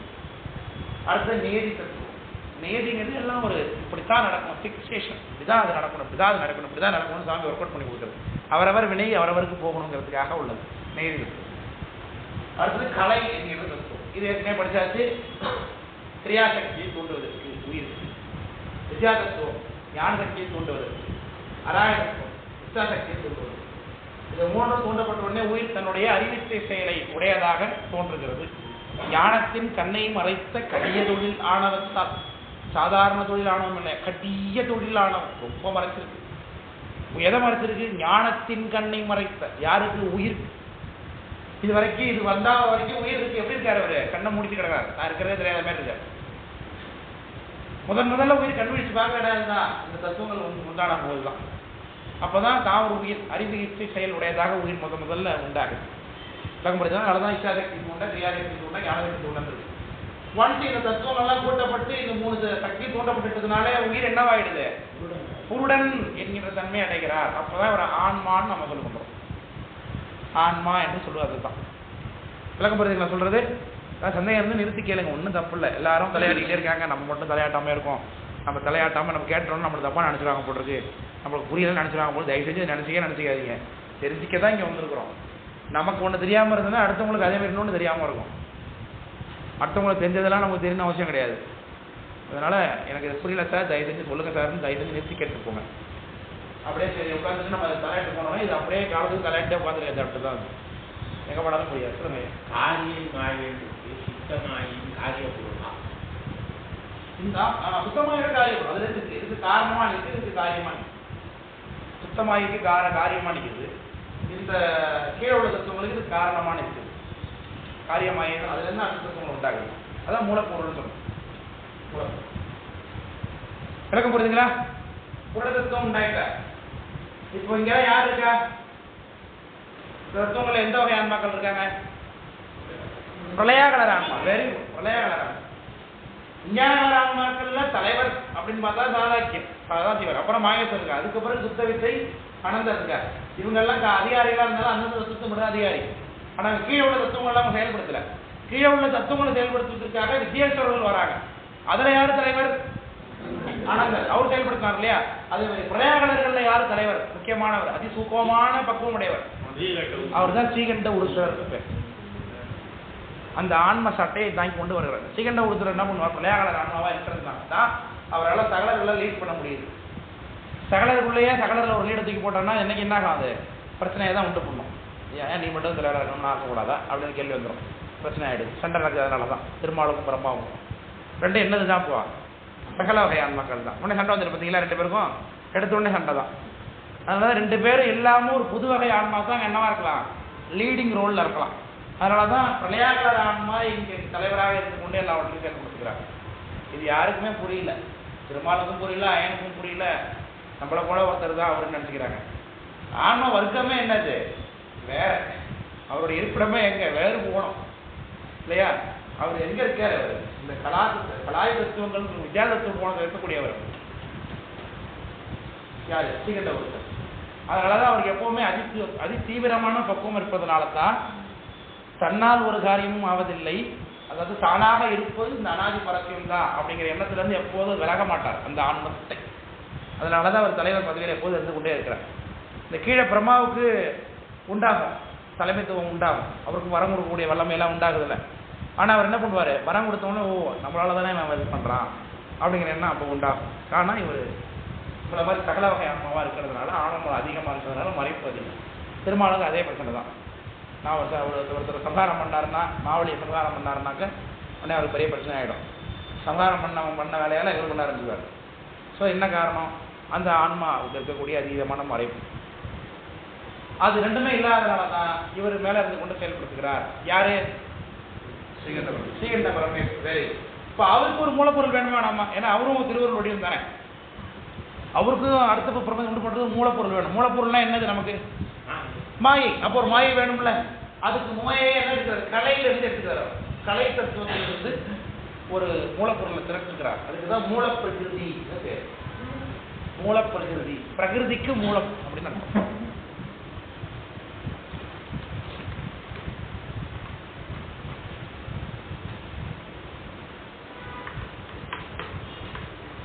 The மூலப்பிரகிருதி இஸ் நத்திங் பட் சித்தம். ரெண்டும் ஒண்ணுதான். மூலப்பிரகிருதியை வெறும் மூலப்பொருளா மட்டும் பார்த்தீங்கன்னா அது மூலப்பொருள். அது ஒரு தத்துவம் பார்த்தீங்கன்னா சித்தம் தான். ரெண்டும் ஒண்ணுதான். நல்லா புரிஞ்சுக்கணும். இதெல்லாம் ஒரு இடத்துல வரும். பின்னாடி சிவபிரகாசம் படிச்சீங்கன்னாக்கா அப்போ வரும் உங்களுக்கு. நாம் சொல்லித்தரோம்னா வேற எந்த ஆசிரியர் சொல்லியிருந்தாலும் அந்த பாட்டு கரெக்டாக கண்டுபிடிக்கணும். நீங்கள் மூலப்பிரகிருதியும் சித்தமும் ஒண்ணுதான் அப்படிங்கிற சொல்ற அளவுக்கு கரெக்டாக சொல்லியிருப்பாங்க ஒரு பாட்டு. எந்த பாட்டு நினைவு வரல. மூலப்பிரகிருதிங்கிறது மூலப்பொருளாக பார்த்தீங்கன்னா மூலப்பொருள். அதை தத்துவமா கட்டம் போட்டீங்கன்னா அது பேர் என்னவாயிடும்? சித்தம்னு ஆகும். புரியுதுங்களா? எப்போ சித்தம் என்று ஒன்று உண்டாகிவிட்டதோ உயிருக்கு, அப்போ உயிருக்கு குணங்கள் பிறக்க ஆரம்பிக்கும். குணங்கள் உண்டாகும், முக்குணங்கள் உண்டாகும். அதனால அப்போ உயிருக்கு குணசரீரம் என்று ஒரு சரீரம் உண்டாகும். புரியுதுங்களா? மேல காரண சரீரம்ன்றது இந்த நாளத்திலிருந்து புத்தகத்தை வரைக்கும், இந்த கஞ்சுக சரீரம்ன்றது காலத்திலிருந்து குருடன் வரைக்கும் உள்ளது. இது கஞ்சுக சரீரம். விளக்கம் புரியுதுங்களா சொல்றது? எப்போ சித்தம் உண்டாயிட்டுதோ அப்போ குணசரீரம்னு உண்டாயிருக்கு. அப்போனா என்ன, உயிர்களுக்கு என்ன வந்திருக்கு? இப்போ குணம், முக்குணப்படக்கூடிய தன்மை இருக்குது. அது ஒன்று சாத்வீகமாக இருக்கும், அப்படின்னா ராஜச குணத்தோடு இருக்கும், அப்படின்னா தாமச குணத்தோட 3 குணமும் உயிருக்கு உண்டாகும். இப்போ தான் உயிர் ஒவ்வொருத்தரும் என்ன பண்ணுவார், தனித்தன்மையோட விளங்கவே ஆரம்பிச்சார். இப்போ நம்ம எல்லாரும் மனுஷங்க தானேங்க, எல்லாரும் ஒன்றா. ஆனால் ஒவ்வொருத்தவங்க ஒரு மாதிரி இருக்குமா இல்லையா? ஒருத்தவங்க கோபம் அதிகமாக இருக்கும், ஒருத்தவங்க எளிமையாக புரிஞ்சுப்பாங்க, ஒருத்தவங்க சுத்தமாக புரிஞ்சிக்க மாட்டாங்க, ஒருத்தவங்க ரொம்ப கைண்டாக இருப்பாங்க, ஒருத்தவங்க கோவப்படுவாங்க, ஒருத்தவங்க எதுவுமே கண்டுக்க மாட்டாங்க, இப்படிலாம் இருக்கிறாங்க இல்லையா? இது எல்லாத்துக்கும் காரணம், ஒவ்வொரு உயிருக்கு வேறுபாடு இருக்கிறதுக்கு காரணம் இந்த குணம் உண்டாகிறதுனால தான். விளக்கம் புரியுதுங்களா? அப்போ சித்தத்துக்கு அடுத்த சித்தத்திலிருந்து யார் வராங்கன்னா புத்தி என்கின்றவர் உண்டாகிறாங்க. அடுத்து அகங்காரம் அல்லது ஆங்காரம் என்கிற தத்துவம் உண்டாகும். இதெல்லாம் தனித்தனி என்னென்ன வேலை சொல்லுறேன், அப்புறம் சொல்றேன். இந்த லீடு அம்புக்குறி பச்சைக்குறி போட்டுருக்காங்க பார்த்தீங்களா? சித்தத்திலிருந்து புத்தி உண்டாகுது, புத்தியிலிருந்து ஆங்காரம் உண்டாகுது. இது வரைக்கும் புரிஞ்சிச்சா? இந்த ஆங்காரம் பார்த்தீங்கன்னா, இந்த ஆங்காரத்திலிருந்து தான் இந்த குணம் உண்டாகுது. ஏன் சார் அப்புறம் இங்கே குணசரீரம் போட்டிங்கன்னா இதெல்லாம் எதுக்குள்ள அடக்கம்? சித்தத்துக்குள்ள அடக்கம் தானே. சித்தத்துக்குள்ள இருந்தானே இப்படிலாம் உண்டாகிறாரு. அப்போ சித்தம் உண்டாகும் போது என்ன உண்டாகுது? குணம் உண்டாகுது. ஆனால் குணம் தனியாக வெளிப்படுவதற்கு காரணம் புத்தி உண்டாகி அதுக்கப்புறம் ஆங்காரம் ஒன்று இருக்கிறதுனால தான் அப்புறம் என்னென்ன குணம், நான் அப்படிங்கிற எண்ணம் இங்கே தான் உண்டாகும். உயிருக்கு நான் இருக்கேன், நான் பார்க்குறேன், நான் செஞ்சிடறேன், நான் முடிக்கிறேன், என்னை விட பெரிய ஆள் யாராவது உண்டா, என்னால் அது முடியும், நான் பார்த்துக்கிறேன், அப்படிலாம் பேசுகிறோம் இல்லையா? அப்படி மனசுக்குள்ள நாம் உண்டாவதற்கு காரணம் இவர் தான். இந்த ஆங்காரம் என்கிறது, இந்த ஆங்காரம் என்ற தத்துவம் உண்டாகும் போது நான் பார்க்குறேன் அப்படின்னு வரும்பொழுது அது குணம் ரொம்ப முக்கியம். என்ன பார்க்க போகிற? கோபத்தினால பார்க்க முடியா, இல்லை சமாதானத்துக்காக பார்க்க முடியா, இல்லை என்னாலே பார்க்காமலே இருக்க முடியா? ஸோ அது எல்லாமே இந்த குணத்தை பொறுத்து தான். அதனால இந்த ஆங்காரத்திலிருந்து 3 குணங்கள் உண்டாகிறது. அதான் சத்துவகுண ஆங்காரம், ராஜச குண ஆங்காரம், தாமச குண ஆங்காரம் நீங்க எழுதியிருக்காங்க. அதுக்கு இன்னொரு பேரு தைசத குண ஆங்காரம், வைகாரிய ஆங்காரம், பூதாதி ஆங்காரம். புரியுதா சொல்றது? ஆங்காரம், இந்த ஆங்காரமே என்ன ஆகுது? 3ஆக ஒரு கோட் ஆகுதுங்க. சத்துவ குண ஆங்காரம், சத்துவ குணம்னா என்ன? சத்துவ குணம்னா சாந்தம். அதில் அதீதமாக என்ன இருக்குன்னா பொறுமை இருக்கும். அதில் பொறுமை. அதனால தான் பிராமணர்களுக்கு பார்த்தீங்கன்னா சத்துவ குணம் தான் அவங்களுக்கு மிகுதியாக இருக்கணும். பிராமணன் என்ன பண்ணக்கூடாது அப்படின்னா எதிர்த்து பேசக்கூடாது யாரையும். பிராமணன்னா பிரம்மத்தை நோக்கி இருப்பவன்னு அர்த்தம். அவனுக்கு வேறு எதுவும் தெரியக்கூடாது உலகத்தில். அவருக்கு முக்கியமாக என்ன குணம் இருக்கணும்? அமைதி, புரிந்து கொள்வதற்கு வைராக்கியம், தவம், சீலம், இதெல்லாம் எதோட சம்மந்தப்பட்டதுன்னா இந்த சத்துவ குணத்தோடு சம்மந்தப்பட்டது. சாத்வீகமாக யார் இருக்காரோ அவருக்கு அதெல்லாம் இருக்கணும். சார் என் பக்கத்தில் ஒருத்தர் இருக்கார் சார், ரொம்ப சாத்வீகமாக இருப்பார், ஆனால் அவர் பார்க்குற வேலை தான் அதிகமாக இருக்கும் அப்படின்னு இருப்பான் உலகத்தில். அவன் வெளிப்படுத்திக்காமல் இருக்காதல்ல இல்லையா? வச்சுக்கலாம். அதாவது வைராக்கியம்ங்கிறது ரொம்ப முக்கியம். வைராக்கியம், உறுதி, அதெல்லாம் பார்த்தீங்கன்னா இந்த சத்துவ குணத்தினுடைய சம்மந்தப்பட்டது. சாத்வீகம்னு பேர். அது தவம், உறுதி, உண்மை, நேர்மை, பயமின்மை, வைராக்கியம், இதெல்லாம் பார்த்தீங்கன்னா சாத்விக குணத்தினால உண்டாகும். சாத்விக குணம் இருந்ததுன்னா அது இருக்கும். அதாவது இப்போ இந்த குணம் இருக்கிறவங்களுக்கு அது மட்டும்தான் இருக்கும்னு அர்த்தம் கிடையாது. இப்போ அவங்களுக்கு ராஜஸ் குணமே கிடையாது, அதுவும் கிடையாது, அதுவும் உண்டு. 3 குணமும் உண்டு ஒவ்வொருத்தவங்களுக்கும். அதில் எது மிகுதிப்பட்டு தோன்றுகிறதுங்கிறத பொறுத்து அவங்களுடைய குணம் நிச்சயமாகும். இப்போ நம்மக்கிட்டே பார்த்தீங்கன்னா சாத்விக குணமும் இருக்கும், தாமச குணமும் இருக்கும், ரஜோ குணமும் நமக்கு இருக்கும். கல்யாணம் பண்ணுறோம், நல்ல பெரிய பந்தலாக பொண்ணு சார், 2-3 கேரளா செண்டபலம்னு சொல்லியிருக்கேன், உங்கள் நம்ம ஊர் வாத்தியமும் வச்சுருக்கேன், அதெல்லாம் கிளாரினெட்டும் வச்சுருக்கேன் சார், எல்லாம் வச்சுருக்கேன் சார். என்ன நம்ம பிள்ளைக்கு நம்ம கல்யாணம், அதான் ராஜச குணம்னு பேர். ஆடம்பரம், அது ஒன்றும் தப்பு இல்லையே, அது செய்யணும்னு நினைக்கிறாங்க பாருங்க, அதான் வளர்க்கும். இப்போ சாமியை எழுந்தரில் பண்ணி கொண்டு வராங்க, ரிஷபவாகனத்தில் வராரு சாமி. இப்போ அவருக்கு ஒரே ஒரு நந்தியாவட்ட மாலையை சாத்திட்டு ஆச்சுட்டு வந்தால் எப்படி இருக்கும் பார்க்குறதுக்கு? அவருக்கு என்ன பண்ணுவோன்னே திருவண்ணாமலை எல்லாரும் பெரிய பெரிய மாலையை ஒரு தொட பெருது கட்டி சாத்துறாங்க. ஸோ அதுதான் ராஜச குணம், ஆடம்பரம். இல்லைன்னா நல்லா இருப்பார் அவர் பார்க்குறதுக்கு.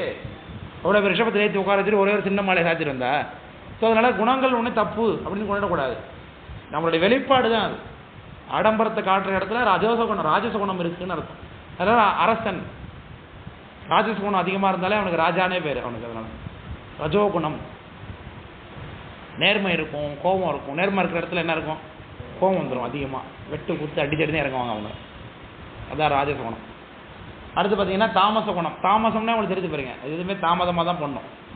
அப்போனா சோம்பேறித்தனம்னு அர்த்தம். மந்தம் சோம்பேறித்தனம். இந்த மடி இருக்கிறது, மடினா ஆச்சாரம்னு ஒரு அர்த்தம் உண்டு சான்ஸ்கிரிட்டில். நம்ம தமிழில் மடினா சோம்பல்னு அர்த்தம். மடியின்மைன்னு அதிகாரம் சோம்பல் அப்படிங்கிறது தெரியாது. அந்த மடியின்மை, அந்த சோம்பல் என்பது நமக்கு தாமச குணத்தினால தான் உண்டாகுது. இதுலையும் அலட்சியம், நாளைக்கு பார்த்துக்கலாங்கிற எண்ணம், என்ன இருக்கட்டும் பார்த்துக்கலாங்கிற எண்ணம், இருக்கிறத போட்டுவிட்டு தேவையில்லாத வேலையை பார்த்து கொண்டு இருப்பது, ஃபோனை பார்த்துட்டு இருப்போம்.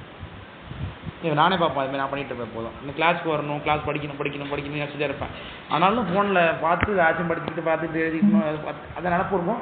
படிக்கலையேங்கிற எண்ணம் இருந்துக்கிட்டே இருக்கும். அப்புறம் உட்காந்து அவசரம் எழுதிட்டு அவசரம் படிச்சு வருவோம். ஸோ அது காரணம் என்ன? தாமச குணம். நமக்கு எது முக்கியமோ அதை செய்யாமல் வேறு விஷயங்களை ஈடுபடுத்துவது, இதெல்லாம் தாமச குணத்தினுடைய ஆளு. இதனால தான் உணவு இந்த குணங்களை மேம்படுத்துவதில் உணவு ரொம்ப பார்ட்டிசிபேட் பண்ணுதுன்னு நம்மளுடைய சாஸ்திரம் சொல்லும். அதனால் அது முழுமையாக அப்படியே ஏற்றுக்கொள்ள முடியாது. இப்போ எப்போதுமே சாத்விக குணத்துக்கே உரியவங்க உணவுகளே சாப்பிட்டுட்டே இருக்கிறதுனால அவங்க சாத்விக குணத்தோட வாழ்கிறாங்களா? அப்படிலாம் ஒன்றும் இல்லை. அது ஒரு கூறு. அது கெட்டு போகாமல் இருக்கிற குணத்தை கெட்டு போகாமல் பார்த்துக்கொள்வது தான் உணவு பார்ட்டிசிபேட் பண்ணணும். அதுதான் பிராமணோத்தமர்கள்லாம் பார்த்தீங்கன்னா சாத்விகமாக சாப்பிட்ணும். அப்படின்னா சாத்விகமாக சாப்பிட்னா தயிர் சாதம் சாப்பிட்ணும் சார் அப்படின்னா, தயிர் சாதம் தமோ குணத்தை உண்டு பண்ணும், அது சாத்விகத்தை உண்டு பண்ணாது. எனக்கு சாத்விக குணத்தை உண்டு பண்ணுவது பார்த்தீங்கன்னா நமக்கு இந்த பால் பழங்கள், அதே பழத்திலே உண்டு. எந்த பழம் புளிப்பாக இருக்கிற பழம்லாம் ராஜசகுணத்தை உண்டு பண்ணிடும். இனிப்புலாம் ராஜசகுணத்தை உண்டு பண்ணும். அதில் வச்சுருக்காங்க எந்தெந்த ஃபுட்டு என்னென்ன குணத்துக்கு ஈக்குவல், அப்படி தான் அவங்க சாப்பிட்ணும். ரஜோச குணம்னா தெரியும், எதை வேணாலும் சாப்பிட்லாம். காரம், உப்பு, புளிப்பு, மாம்சம் இதெல்லாம் பார்த்தீங்கன்னா ரஜச குணத்தை உண்டு பண்ணக்கூடியது. நல்லா பார்த்தீங்கன்னா எப்போதும் சண்டை போட்டுக்கிட்டு இது பண்ணிக்கிட்டு கொத்திக்கிட்டு அப்படின்னு இருப்பான். தாமச குணம்னா அதுக்கு பெஸ்ட் உதாரணம் தயிர் தான். தயிர் தாமச குணத்தை உண்டு பண்ணும். இல்லை, உணவுல தாமச குணமும் ஏற்படும் சொல்லுகிறார்கள். தயிர் இந்த மாதிரியான ஃபுட்ஸு மந்தத்தன்மையை உண்டு பண்ணக்கூடியது. இதெல்லாம் பார்த்தீங்கன்னா அந்த குணத்தை உண்டு பண்ணாது, இருக்கிற குணத்தை மிகுதிப்படுத்தக்கூடிய உணவுகள். அவ்வளோதான். ஒருத்தருக்கு சாத்திய குணம் அதிகமாக இருக்குன்னா ஒரு சாத்திய குணம் ஃபுட்டாக சாப்பிட்டாருன்னா அது இம்ப்ரூவ்ஸ் ஆகும், அவ்வளோதான், இன்க்ரீஸ் ஆகும். அதாவது ராஜச குணத்தை உண்டு பண்ணிங்கன்னா இது தனியாக முளைச்சிக்கிட்டு இருக்கும், அது தனியாக இருந்துட்டு இருக்கும். அப்படிங்கிறதுனால தான். அதனால் இந்த குணங்களுக்கு காரணமே இந்த உணவு தான் கிடையாது. அந்த குணங்களுக்கு ஏற்ப உணவுகளை வகுத்து கொண்டார்கள். தகுந்துருப்பட்டோம். இப்போ அந்த குணங்கள்லேருந்து நமக்கு அடுத்த தத்துவங்கள் உண்டாகிறது. இப்போ அந்த குணங்களை தத்துவமாக எண்ணலை, அதனால தான் கட்டம் போடல அதுங்களுக்குலாம். சரிதா? சத்துவ குணம் ஆங்காரம், அதுக்கு மேலே கட்டம் இருக்கா? ராஜச குணம் ஆங்காரம் கட்டம் இருக்கா? தாமச குணம் ஆங்காரத்தில் கட்டம் இருக்கா? மேலே ஆங்காரத்தில் கட்டம் இருக்கா? இருக்கு. ஏன் இருக்கு? ஏன்னா அவர் தத்துவம்னு காட்டுறதுக்காக. இந்த குணமெல்லாம் தத்துவமாக இவரும் தத்துவம் உண்டாவதற்கு காரணமாக இருக்காரு. ஆனால் அவர் தனி தத்துவமானாக நாம் எண்ணுவதில்லை. 36 ஒரு லிமிட் நம்ம வச்சுக்கிட்டோம். விளக்கம் புரியுதுங்களா? சரி, அப்புறம் பார்ப்போம் சார். ஏப்போ அவங்களாம் விட்டணும். அப்புறம் அவங்கள சேர்த்து தான் 60ன்னு எண்ணுவோம். சேர்த்து எண்ணி 96ன்னு எண்ணுவோம். 96 எண்ணும் பொழுது அந்த சாத்துவ குணம் ராஜச குணம்லாம் வந்துடுவார். தத்துவமாக எண்ணும் பொழுது 36 தான். இதில் எதெல்லாம் கட்டம் போடப்பட்டதோ அதெல்லாம் தான் யார்? தத்துவங்கள். விளக்கம் புரியுதுங்களா? இப்போ முதல்ல இந்த சத்துவகுணாங்காரத்திலேருந்து யார் உண்டாகிறார்? மனம் என்கின்ற ஒருத்தர் உண்டாகிறார். பக்கத்தில் ஞானேந்திரியம் 5 உண்டாகிறார். விளக்கம் புரியுதுங்களா? சொல்லுங்கம்மா.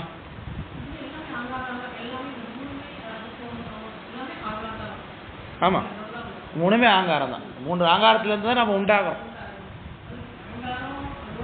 ஆமாம், அகங்காரம் அதோட அகங்காரம் இல்லாமல் இருக்க முடியாது. அகங்காரம் இருந்தால் தான் நான் இருக்கேங்கிற எண்ணமே முதல்ல உண்டாகும். நான் என்கின்ற தன்மை உண்டு பண்ணுவது அகங்காரம். இந்த அந்தக்கரணங்கள் 4 இருக்கு பாருங்க, சித்தம், புத்தி, ஆங்காரம், மனம். மனம் உண்டாயிட்டார் இல்லையா? இவரோட சேர்த்து 4 பேர் சேர்த்து அந்தக்கரணம் அப்படின்னு தனியாக எண்ணலாம். அவங்களுக்கு 5 பேரறிவும் கண்களே கொள்ள அளப்பெரும் கரணங்கள் ஒரு நான்கும் சிந்தையேயாகனு பெரிய புராணம். சுந்தரமூர்த்தி சாமி சிதம்பரத்தில் நடராஜாவை தரிசனம் பண்ணும்போது அவர் எப்படி இருந்தாராமா, 5 பேரறிவும் கண்களே கொள்ள. இந்த ஞானேந்திரியத்தில் 5 இருக்கு பாருங்க, மெய்வாய் கண் மூக்கு செவி. இந்த 5 என்னவாதான் ஒர்க் ஆனதான்? கண்ணாவே ஒர்க் ஆனதுன்னு அர்த்தம். மனம், ஆங்காரம், புத்தி, சித்தம். ஏன்னா இந்த 5 கருவிகளில் உயர்ந்தது கண்ணு. அந்த 4 கருவி இருக்க சித்தம், புத்தி, ஆங்காரம், மனம். அதில் 4 பேரில் உயர்ந்தவர் சித்தம். அதனால 5 பேரறிவும் கண்களே கொள்ள அளப்பெறும் கரணங்கள் ஒரு 4ம் சிந்தையே ஆகன்னு சித்தமானதுன்னு சொல்லுகிறார். இது சுந்தரமூர்த்தி சாமியுடைய தரித்திரம் புரிஞ்சுக்கிறதுக்காக சொல்கிறேன். இப்போ மனம் என்கின்ற தத்துவம் என்ன பண்ணுன்னா, மனத்துக்கு பற்றக்கூடிய குணம். எந்த ஒரு பொருளையும் பார்த்தோன்னே பற்றுவது மனத்தினுடைய ஒரே. இது 3 பேரும் 4 பேரும் ஒரே ஆள் தாங்க, நம்மளுடைய உள்ளம் தான். இந்த சித்தம், புத்தி, அகங்கார, மனம், இந்த 4 பேரும் ஒன்றா சேர்த்திங்கன்னா அவருக்கு பேர் என்ன? நம்முடைய உள்ளம், மனம்னு சொல்லிக்கலாம். மனம் நம்ம எதை சொல்லுக்கிறோமோ அதுதான் அந்த 4 பேருடைய கலவை தான். அந்த ஒரே ஆள் 4 வேலை பார்க்குறாரு. 4 வேலை பார்க்கும்போது 4 தத்துவங்களாக இருக்கார். அதில் மனம்ங்கிற தத்துவம் என்ன பண்ணுறாருன்னா, எதையும் போய் பற்றுவார்.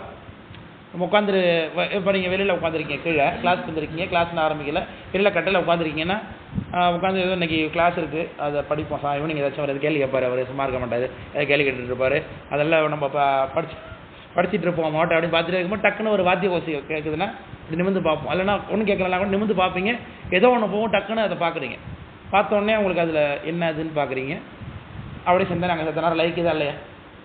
இங்கே ஒரு வேலையில் இருக்கும் பொழுது நீங்கள் போய் அங்கே பார்த்து உங்களை அங்கே நிறுத்துது பாருங்கள், அதை போய் பற்றுது பாருங்கள். அந்த வேலையை தான் அவர் பார்க்குறாரு. மனம் ஒரு பொருளை சென்று பற்றுவதற்கு காரணம் யார்?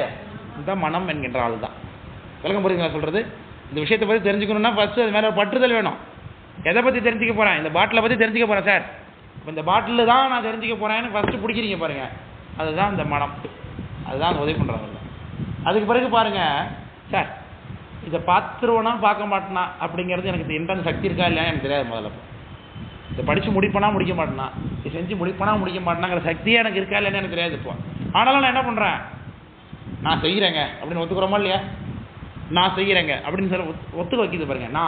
நம்மளால முடியும், உன்னால முடியுதா முடியலையா, ஆனால் நான் செய்வேன் அப்படின்னு ஒத்துக்க வைக்கிது பாருங்க. அவர் தான் இந்த அகங்காரம். நான் எனது என்கின்ற எண்ணத்தை உயிருக்கு உண்டு பண்ணுபவர் அவர் தான் அகங்காரம். வாத்தியார் நாளைக்கு வந்து டெஸ்ட்டுக்கு போர்ஷன் கொடுக்குறாரு. இந்த 5ஆம் பக்கத்துலேருந்து 10ஆம் பக்கத்துலேருந்து உங்களுக்கு போர்ஷன்ப்பா, நாளைக்கு டெஸ்ட்டு அப்படின்னு வாத்தியார் சொல்கிறார். உடனே வாத்தியார் நம்மளுக்கு ரொம்ப அதிகமாக இருக்காப்பா அப்படின்னு கேட்டால் நான் என்ன சொல்லுவேன்? ரொம்ப அதிகமாக இருக்குன்னு நான் சொல்லுவேன். இந்த ஃபஸ்ட் பேஜில் உட்காந்து இவங்களாம் என்ன சொல்லுவாங்க, நாங்கள் படிச்சு வந்துடுறோம் சார் அப்படிங்கிறாங்கல்ல ஸ்கூலில்.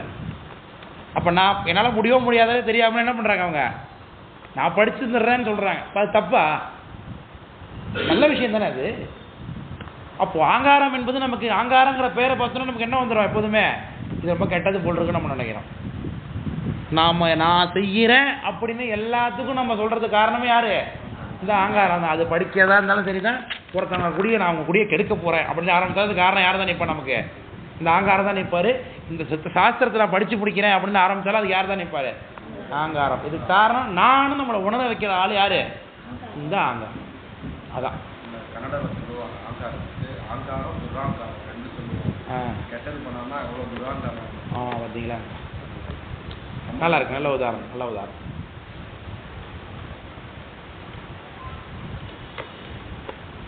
இது வரைக்கும் புரிஞ்சுதா? அதுக்கு அடுத்தது பாருங்க புத்தி. தூரத்தில் பார்க்குறீங்க, கிளாஸ்லேருந்து வெளில டீக்கு போகும்போது அந்த இடத்துல என்னமோ கிடக்கிறாப்புல நீட்டாக அப்படி வளைஞ்சு கிடக்கு. என்ன என்னமோ வளைஞ்சு கிடக்க, பாம்பு போல இருக்கே அப்படின்னு நம்ம நினைக்கிறோம். வாசலில் கிடக்குன்னு வச்சுப்போம். கீழே நீங்கள் இந்த பால்கனியில் உட்காந்து டீ குடிச்சிட்டு இருக்கீங்க, கீழே கிடக்கு. அது அங்கே கிடந்தாலும் இப்போ உங்களை வந்து கடிக்க போதா இல்லை ஏதாவது நான் போது ஒன்றும் கிடையாது, நமக்கு தேவையில்லாத வேலை அது. இப்போ ஆனால் நம்ம என்ன பண்ணுவோம், போய் அது என்னன்னு பார்ப்போம். அதுக்கு யார் காரணம்?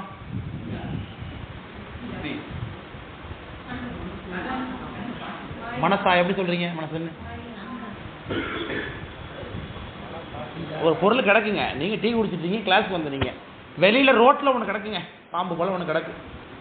அது என்னவாக இருந்தால் உங்களுக்கு என்ன? அது தேவை, சம்மந்தம் இருக்கோ இல்லையா, உங்களுக்கு போய் பட்டுறது யாருப்பா? மனசு. அது என்னன்னு பார்ப்போம்னு நினைக்கிறீங்க, அது யார் காரணம்? அது என்னன்னு பார்ப்பேன் அப்படின்னு கண்டுபிடிக்கிறீங்க, ஆங்காரம். ஏன்? அது உங்களுக்கு தெரியுமா தெரியாதா? பாம்பா, பாம்பு இல்லையா, பல்லியா, கயிறா, ஒன்றுமே உங்களுக்கு தெரியாது. ஆனால் என்ன பண்ணுவீங்க நீங்கள், அது பாம்பா கயிறான்னு நான் பார்க்குறேன் அப்படின்னு எழுதுறீங்க பாருங்க, அது ஆங்காரம். சரி, இப்போ அது கயிறா பாம்பான்னு பார்க்கணும் முடிவு பண்ணிட்டீங்க. எதை வச்சு அது கயிறு பாம்புன்னு முடிவு பண்ணுவீங்க? பாம்பாக இருந்ததுன்னா என்ன பண்ணும், நெளிஞ்சிக்கிட்டு இருக்கும், ஒரு இடத்துல கிடக்காது, பல பலன்னு இருக்கணும், சம்திங் ஏதோ ரியாக்ட் பண்ணிகிட்டு இருக்கும். கயிறாக இருந்ததுன்னா என்ன பண்ணும், அப்படியே தான் கிடக்கும். இது கயிறு தான் பாம்பு தான்ங்கிறது எப்படி முடிவு பண்ணுறீங்க? இதை வச்சு அனுபவம் உங்களுக்கு பூர்வ அனுபவம். ஏற்கனவே நீங்கள் பாம்பை பார்த்துருக்கீங்க, ஏற்கனவே கயிறையும் பார்த்துருக்கீங்க. ஏற்கனவே உங்கள் இது மாதிரி தரையில் அப்படி விளைஞ்சு கிடந்ததுன்னா அது ஒன்று பாம்பாக இருக்கணும், கயிறாக இருக்கணும். அது கயிறாக இருந்ததுன்னா அப்படியே கிடக்கும், பாம்பாக இருந்தால் விளைஞ்சிக்கிட்டு இருக்கும். இந்த சம்பவம்லாம் எங்கே வச்சுருப்பாருன்னா சித்தம் வச்சுருப்பார், ஸ்டோரேஜ் அவர் தான். இந்த புத்தி இருக்கார் பாருங்க, அவர் தான் எடுத்துகிட்டு போய் டேட்டாவை ஒப்பிடுறார். இப்படி விளைஞ்சிக்கிட்டே இருக்குது, அப்படியா, அப்படின்னா அது பாம்பாக இருக்கலாம் அப்படின்னு அவர் சொல்லுவார். இவர் முடிவு பண்ணிடுவார். ஆங்காரம் எல்லாமே ஒரே நிலை தான். சித்தம் என்பது ஸ்டோரேஜ், புத்தி என்பது ஒப்பிட்டு பார்க்கக்கூடிய தன்மை, ஆங்காரம் என்பது நாம் பார்க்குறோங்கிற தன்மை, மனம் என்பது போய் பற்றக்கூடிய தன்மை. நாலுமே உள்ளம்தான். மனம் நம்ம செய்யக்கூடிய ஒரு செகண்ட் நடக்கிறதா, இதெல்லாம் தனித்தனியாக மனத்தினாலே நாம் பற்றினேன், அங்காரத்தால் நான் அப்படியே நினச்சிக்கிட்டு இருக்கோம். அப்படி ஒன்றும் இல்லை. இப்படி பார்க்குறோம், பாம்பு கிடக்குன்னு முடிவு பண்ணிடுறோம், டக்குன்னு கயிறு கிடக்குன்னு முடிவு பண்ணிடுறோம். இது எல்லாத்துக்கும் அட் டைமில் 4 பேர் ஒர்க் பண்ணுறாங்க அந்த இடத்துல, அவ்வளோதான். இத்தனை தத்துவங்களும் நமக்கு அந்த ஒர்க் ஆகுது, பேக்ரவுண்டாக ஒர்க் பண்ணிட்டு இருக்காங்க அவங்க. விளக்கம் புரியுதுங்களா? நம்முடைய முன் அனுபவங்கள் எல்லாம் சித்தத்தில் பதிவாகும். ஆமாம், சித்தத்தில் நம்முடைய அனுபவங்கள் பதிவாகும். அறிவு அதனால தான் அறிவுன்னு சொல்கிறது. அதை சித்தம் சிந்தையே ஆகன்னு அதை உயர்ந்த அந்த காரணம் அதை சொல்கிறது.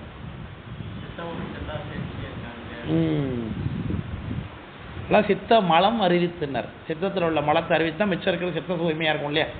சித்த மலம் அறிவித்து சிவமாக்கி. அறிவில் உள்ள மலத்தை அறுத்து எரிஞ்சிட்டா அறிவு என்னவாயிடும்? சிவமாகும். சரி, அதனால இந்த 4 தத்துவங்கள் முதல்ல புரிஞ்சுதா? அந்த காரணங்களுடைய வேலை என்னன்னு புரிஞ்சுதா? புரிஞ்சுது இல்லையா? சரி, வகுப்பு ஆரம்பிச்சு எத்தனை நேரம் ஆகுது? 1 மணி நேரம் ஆகுது. இல்லை 10:20 ஆரம்பித்தேன், 11 கரெக்டாக 1 மணி நேரம் ஆகுது. இப்போ டீ வர வரைக்கும் நடத்தி முடிச்சிடுவோம். இப்போ மனத்துக்கு பக்கத்த பேரெல்லாம் ஒரே அப்பா தான் இல்லையா? மனத்துக்கும் ஞானேந்திரனுக்கும் யாரு? ஒரே அப்பா தான். அப்பா யாரு? சத்துவகுண அகங்காரம். விளக்கம் புரியுதுங்களா? சத்துவகுண அகங்காரத்தில் ஒரு புள்ள மனம், இன்னொரு புள்ள யாரு? ஞானேந்திரியம். அந்த ஞானேந்திரியம்னா ஞானம்னா என்ன? அறிவு. அறிவு நம்மளிருந்து வெளியிலேருந்து எடுத்துக்குவதற்காக பயன்படுது. இன்புட்ஸ் ஆக இருப்பது ஞான இந்திரியங்கள். மெய், வாய், கண், மூக்கு, செவி. இன்புட்ஸ். மெய் உடம்பு தொட்டா தெரியறதுக்காக, கண் பார்த்தா தெரியறதுக்காக, வாய் துவைத்து பார்ப்பதற்காக, மூக்கு முகந்து பார்ப்பதற்காக, செவி கேட்டு பார்ப்ப வெளியில் உள்ள சப்தங்கள், வெளியில் உள்ள விஷயங்களை நாம் உயிர் அறிந்து கொள்வதற்காக உடைய கருவிகள். அதான் ஞானேந்திரியங்கள் 5ன்னு பேர். ஞானத்தை உண்டு பண்ணுவதற்குரிய கருவிகள். விளக்கம் புரியுதுங்களா? அதே இது உங்களுக்கு தெரியுது. மெயினா என்ன, வாயினா கண்ணா, கண்ணு மூக்கு தேவைன்னு தெரியாது நமக்கு. இப்போ கரெக்டாக கொடுத்துருக்காங்களா? சரி. அந்த மனம் ஞானேந்திரியம் 2 பேரும் சேர்த்து ஒரு மஞ்சள் கட்டம் போட்டிருக்கா. அதே மாதிரி புத்தி அகங்காரம் சேர்த்து ஒரு மஞ்சள் கட்டம் போட்டிருக்கா. பக்கத்தில் குணசரீரத்துக்கு ஒரு மஞ்சள் கட்டம் போட்டிருக்கு. குணசரீரத்துக்கு ஒரு மஞ்சள் வேற மஞ்சளாக இருக்குது. புத்தி அகங்காரம் மன ஆனந்தத்துக்கு ஒரு மஞ்சளாக இருக்குது. மஞ்சள் வேற வேற தெரியுதுல்ல. ஆனால் இதுவும் மஞ்சள் அதுவும் மஞ்சள் தான் அப்படின்னு நினச்சிடாதீங்க. ஏன்னா ஐயா அதை 2 மஞ்சளாக போட்டிருக்காரு. சரி, இதில் போட்டோம். ஏன்னா குணசரீரம்னு தனியாக காட்டுவதற்காக அந்த இடத்துல தனியாக ஒரு காட்டம் காட்டியிருக்காரு. இப்போ பாருங்க, புத்தியாங்காரம் மனம் ஞானேந்திரம் இந்த சேர்த்து இந்த இருக்கக்கூடிய அந்த ஒட்டுமொத்த மஞ்சளும் பார்த்தீங்கன்னா சூக்கும சரீரம்னு பேர். அப்போ தான் உயிருக்கு என்ன உண்டாயிருக்கு? சூக்கும சரீரம். பொதுவாக அதாவது என்ன நினைக்கக்கூடாது, நம்ம குணசரீரம்னா இது மட்டும் தான் கிடையாது. இதோட சேர்த்தது ஃபுல்லாக குணசரீரம் தான். இது உள்ள தான் இருக்காருப்பா. முதல்ல காரண சரீரம் உண்டானாரு, அப்புறம் யாரும் உண்டானா? கந்திர சரீரம் உண்டாயிருக்காரு. யார் மேல உண்டாயிருப்பாரு? காரண சரீரத்துக்கு மேலதான் உண்டாயிருப்பாரு. காரண சரீரம் யார் மேல உண்டாயிருக்கு? காரண சரீரங்கிறது யார் மேல உண்டு பண்ணப்பட்டிருக்கு? ஆன்மாவுக்கா? யார் சொன்னா ஆன்மாவுக்கு? Very good. ஆன்மாவுக்கு. உயிருக்கு மேலதான் எல்லாமே உண்டு பண்ணப்படுது. தத்துவங்கள் யார் மேல உண்டு பண்ணி கொடுக்குறாரு? நாமத்துவம் யார் மேல உண்டாயிருக்கு? இவருதான் முதல் சட்டை. ஒரு சட்டை ஒரு சட்டை ஒரு சட்டை ஒரு சட்டை ஒரு சட்டை எல்லாம் ஏதாவது பெரிய சட்டை காரண சரீரம். அவருக்கு மேல ஒரு சட்டை, அவருக்கு மேல ஒரு சட்டை, இதெல்லாம் சட்டை கண்டிக்க சரீரம். அவருக்கு மேல ஒரு சட்டை குணசரீரம். இப்போ இது எல்லாமே இதுக்குள்ள அடக்கம் தான். குணசரீரம்னா இது மட்டும் தனிதான் போடுறதுன்னு நினைக்கக்கூடாது. குணசரீரம் இருந்தனாலே உள்ளுக்குள்ள யார் இருக்கான்னு அர்த்தம்? இருக்காருன்னு அர்த்தம். விளக்கம் புரியுதா இல்லையா? இப்ப கண்டிப்பா குணசரீரம் உண்டானவனே புத்தி ஆங்காரம் மனம் ஆந்திரம் உண்டானுச்சு. இப்போ சூக்கும சரீரம் இதை மட்டும் தான் போட்டு காமிச்சிருக்காங்க. ஏன்னா இது உண்டானதுக்கு பிறகு சூக்கும சரீரம் உண்டாயிருக்குன்னு அர்த்தம், அவ்வளவுதான். ஆனா ஒட்டுமொத்தமே சூக்கும சரீரம்னா யாரு? எல்லாமே சேர்த்துதான் சூக்கும சரீரம். விளக்கம் புரிஞ்சுங்களா? நல்லா புரிஞ்சுக்கணும். சூக்கும சரீரங்கிறது எல்லா தத்துவங்களும் உள்ளடக்கினது தான். ஆனா ஏன் இங்க இதை மட்டும் தனிமத்தை கட்டிக்காங்கன்னாக்க இவை உண்டானதுக்கு பிறகுதான் சூக்கும சரீரம் என்கின்றது ஒண்ணு உண்டாகு. அதற்காக உண்டாக்கத்திற்காகத்தான் இந்த மட்டும் கட்டம் காமிச்சிருக்காங்க. உடனே சூக்கும சரீரம்னாலே நம்ம என்னன்னு சொல்லக்கூடாது, இந்த ரெண்டு பேரும் சேர்ந்ததுதான் சொல்லக்கூடாது. எல்லாம் யாரு அவருக்குள்ள யாரும் நடக்கும்? அவருக்குள்ளேயே குணசரீரமோ அவருக்குள்ளேயே கணித சரீரமோ அவருக்குள்ளேயே காரண சரீரமோ அடக்கப்பட்ட தன்மை தான் அப்படின்னு அர்த்தம். விளக்கம் புரியுதுங்களா? இந்த சூக்கும சரீரம் பாருங்க ரொம்ப முக்கியமான ஆளுநர்கள். இந்த உடம்பு இருக்கு பாருங்க, இந்த உடம்புக்கு அடுத்த லேயர் உயிர் அப்படின்னு சொல்ல வருகிறது சூக்கும தேகம் தான். நம்ம செத்து போயிட்டோம் அப்படின்னா நம்ம உடம்புல இருந்து உயிர் போயிடுச்சுங்கிறோம்ல, அந்த உயிர் எப்படி போவார்னா இந்த செட்டப்பை அப்படியே கலப்பிட்டு வெளில போவார். அப்படிதான் வெளில போவார். 4 சரீரத்துல வெளில போவார். சூக்கும சரீரமாக வெளியில போவார் உயிர். சூழ சரீரத்தை விட்டுட்டு சூக்கும சரீரம் வெளியில போகும். அப்போதான் ஆன்மா வெளில போகுது. இப்ப இந்த சூக்கும சரீரம் வரைக்கும் பாருங்க, அனைத்து உயிருக்கும் ஒரே மாதிரி தான். ஒரு மரத்தை வெட்டி நீங்க சாவடிச்சீங்கனாலும் அந்த மரத்துல இருந்து வெளில போற உயிர் எப்படிதான் போகும்? சூக்கும சரீரமா தான் போகும். ஒரு எறும்பு கொண்டாலும் எறும்புக்குள்ள இருந்து போற உயிர் எப்படிதான் வெளில போகும்? சூக்கும சரீரமா தான் போகும். ஒரு யானையை கொண்டாலும் சூக்கும சரீரமா தான் வெளில போகும். ஒரு வைரஸை கொண்டாலும் அது உள்ள இருந்து வெளில போற சரீரம் எப்படி தான் போகும்? சூக்கும சரீரம் தான். அப்ப சூக்கும சரீரத்துக்கு வடிவம் சொல்ல முடியுமா? ஏன்னா எறும்புக்குள்ளேயும் அவர் தான் இருக்காரு, அதே வடிவத்துல தான் இருக்காரு. வைரஸா தான் உள்ளதா இருக்காரு, யானை தான் உள்ளதா இருக்காரு. அந்த உயிர் வெளியில போகுதுன்னு சொல்லுகிறோம் இல்லையா? அவரை நம்ம என்னன்னு சொல்லி கொண்டோம்? சூக்கும தேகம், சூக்கும சரீரம். அதுதான்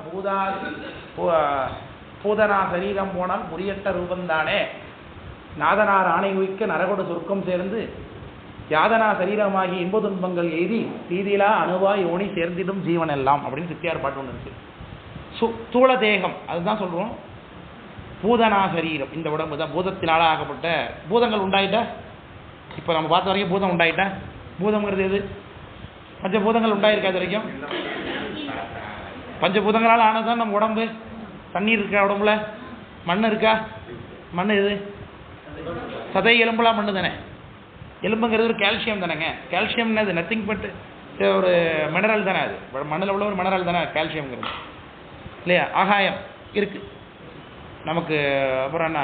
வாயு இருக்கு, நெருப்பு இருக்கு. உடம்புல நெருப்பு இருக்கா? வயிற்றுல இருக்கேன், நெத்தியாக எரிஞ்சுக்கிட்டே இருக்கேன். மத்தியானம் இப்போ எரிய ஆரம்பிச்சுட்டு, காலையில் அப்படி தான் வந்தோம். காலைல போட்டு வந்து அதுக்குள்ளே எரிய ஆரம்பிச்சிட்டு திக்கு எரியுது இல்லையா? ஒரு வேலை உணவே ஒழியென்றால் ஒழியா இருவேளைக்கும் ஏழென்றால் ஏழாய் ஒரு நாளும் என்னோ ஒருயா இருமைக்கூர் என் வயிறே உன்னோடு வாழ்தல் அறியுதுன்னார். வயிற்றுக்குள்ள போட்டுக்கிட்டே இருக்கணும், இதுக்கு எரிஞ்சுக்கிட்டே இருக்கு. நெத்தி ஆக்கினியாக ஒன்று வளர்ந்துக்கிட்டே இருக்கு வயிற்றுக்குள்ள. அப்போ அந்த பஞ்சபூதங்களால் ஆக்கப்பட்டது தான் இந்த உடம்பு. பஞ்சபூதங்கள் இன்னும் உண்டாகவே இல்லையே. அப்போ இந்த உடம்பு இன்னும் உண்டாகலை தானே. இந்த உடம்புகள் உண்டாவதற்குரிய தத்துவங்கள் இன்னும் பிறக்கலை. அப்போ இந்த தத்துவங்கள் பின்னாடி தான் பிறக்க போகுது. அதனால தான் பூதனா சரீரம் போனால், இந்த தத்துவங்களால் ஆகப்பட்ட இந்த உடம்பு போனால் புரி அட்ட ரூபம் தானே. அதான் சூக்கும சரீரம்னு சொல்வது. அதுதான் உயிருக்கு மிஞ்சும் அப்படின்னு சொல்லுகிறார் சித்தியார் ஆசிரியர். பூதனா சரீரம் போனால் புரியட்ட ரூபம் தானே. அதுக்கப்புறம் சொர்க்க நரகம் போகும்போது விசேஷமாக வேற சரீரம் கொடுப்பார் சாமி. நரகமும் சொர்க்கமும் அனுபவிப்பதற்காக. இப்போ கேட்குறோம்ல, இதெல்லாம் பண்ணாதீங்கப்பா, அதான் ரொம்ப பாவம்ப்பா, அதெல்லாம் செய்யாதீங்கப்பா, நரகத்தில் கொண்டு போய் போட்டுருவார் சாமி, நரகத்தில் அடிப்பார். என்னப்பா நரகத்தில் செய்வாங்கன்னா எண்ணெய் செட்டில் போட்டு வறுப்பாங்க சார். அதான் ரொம்ப ஃபெமிலியரான தண்டனை நமக்கு தெரிஞ்சது, எண்ணெய் செட்டில் போட்டு வறுக்கிறதுன்னு. கும்பி பாகமா? கும்பி பாகம் தான் தட்டில் எழுதிருப்பார் அண்ணின் பத்தில். நீங்கள் எண்ணெய் செட்டில் மசாலா தரையும் பொறிச்சு விட்டு மேலே தட்டை போட்டு மூட்டு போவார். பார்த்துல எப்படா தட்டில் என்ன எழுதியிருப்பாங்க பின்னாடியே? கும்பி பாகம். கும்பி பாகம் ஒரு நரகத்துக்கு நம்ம போகணும்னா நம்மளுக்கு எண்ணெய் தட்டி போட்டு பொறிப்பாங்க அங்கே.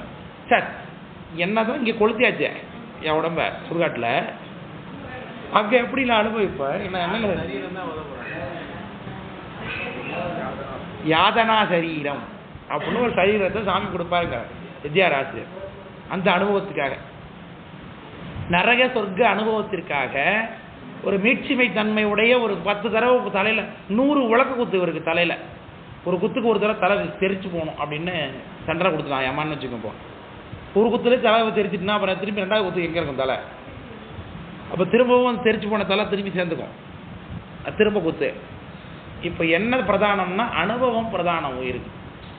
அந்த வழி அனுபவம் பிரதானம். சொல்லுவாங்க இது மாதிரி செஞ்சியா, அவங்கள்ட்ட அதிகமாக வாடகை வாங்கினியா, உங்கள்கிட்ட வாடகை இருக்கிறவங்கலாம் வாடகை அதிகமாக வாங்கினீங்களா, உங்களுக்கு இப்போ தலை குத்துது தான் வாங்கு அப்படி நறுக்குன்னு குத்துவார். இங்கே நிறைய பேர் வாடகை ஓட்ட இருப்பீங்க, அதனால் என்ன ஒன்று அதனால் அவ்வளோ சொல்கிறாரு போட்டு நினச்சிக்காதீங்க, சட்டத்தில் இருக்கிறத சொல்கிறேன். கட்டி வர வாசிக்கிறாங்க பாருங்க. அதனால் ஆமோதிக்கிறார் சாமி, ஆமாம் ஆமாங்கிறாரு. சரி, அதனால் அந்த அனுபவங்களை அனுபவம் தான் உயிருக்கு. என்ன நடந்தது? அதிகமாக வாடகை வாங்கிட்டு வந்துட்டீங்களா? இப்போ உலக குத்தே இல்லை உங்களுக்கு, கூட கவலைப்படாதீங்க. அவங்களுக்கு தான் அது, அவங்க ஏமாத்தினாலும் தப்பு தானே.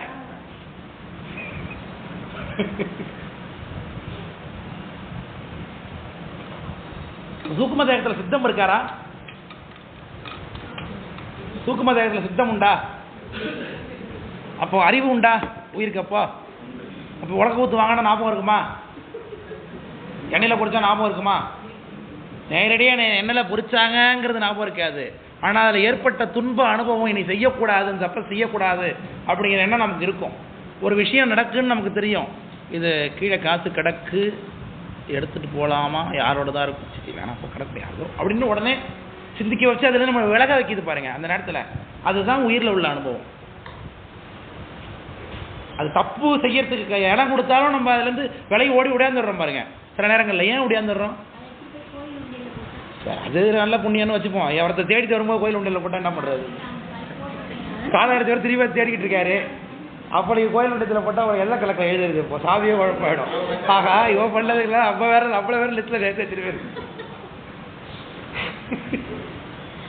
அதனால மேலே இருக்கிற ஃபஸ்ட்டு அந்த காரண சரீரம் விஞ்ஞான கலருக்கான அதில் வந்து காரணம் வந்து ரொம்ப கம்மியாக இருக்கும். அதுக்கப்புறம் அடுத்த 7 தத்துவங்கள் வந்து பார்த்தீங்கன்னா பெரியாகலர். அந்த அதில் வந்து பிள்ளையாகலர் ஆனாமலாம் கொஞ்சம் கூட அவங்களோட போகும்போது அப்படின்னு சொல்லி அதுலேருந்து எல்லாமே அப்படியே தட்டையாக போட்டுட்டு தான் இப்போ குணசரீர வெளியே வந்தது. அப்போ நம்ம இங்கே வரும்போது ஆணவம் மிகுந்துருக்கா? நமக்கு ஆணவம் இருக்குது, நம்ம கலர் தானே இங்கே, சகல வகை ஆன்மாக்கள் தானே இங்கே. புரட தத்துவத்துக்கு கீழே பிரளயகலர் கிடையாது, இது கீழே சகலருக்கு தான், இங்கெல்லாம் சகலர் தான்.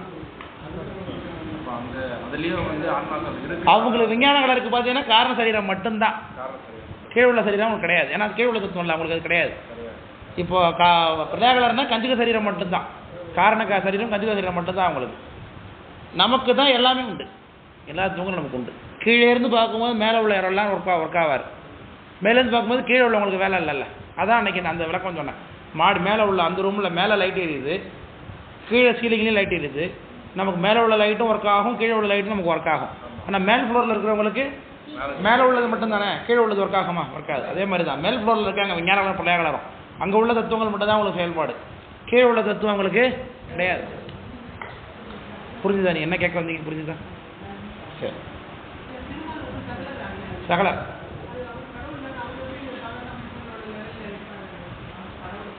சகல வகை ஆன்மாக்கள்னா அங்கே உயர்ந்த ஆன்மா, உயர்ந்த வகை ஆன்மா. ஆன்மாக்கள்ல பக்குவம் அதிகம். இப்போ ஜனாதிபதியும் நம்மளும் ஒன்றா, 2 பேரும் மனுஷங்க தானே. ஏன்னா அவர் வந்தால் 10 காலம் முன்னாடி போகுது, பின்னாடி ராணுவ படையே வருது, நம்ம போனால் வருமா? வராது. ஸோ அவருடைய ஸ்டேட்டஸ் வேறு, நம்மளோட ஸ்டேட்டஸ் வேறு. ஆனால் 2 பேரும் ஆன்மா தானே. அது போல தான் அவர் தேவம் இருக்கும். தேவர்கள் எல்லாருமே சகல வகை ஆன்மாக்கள் தான். தேவர்களில் இருக்கக்கூடிய தலைமையானவர் திருமால், அவ்வளோதான். நம்மளோட அவங்களுக்கு கம்மி, அவ்வளோ. நம்மளோட பார்க்கும்போது வசதி, அவங்களதான்.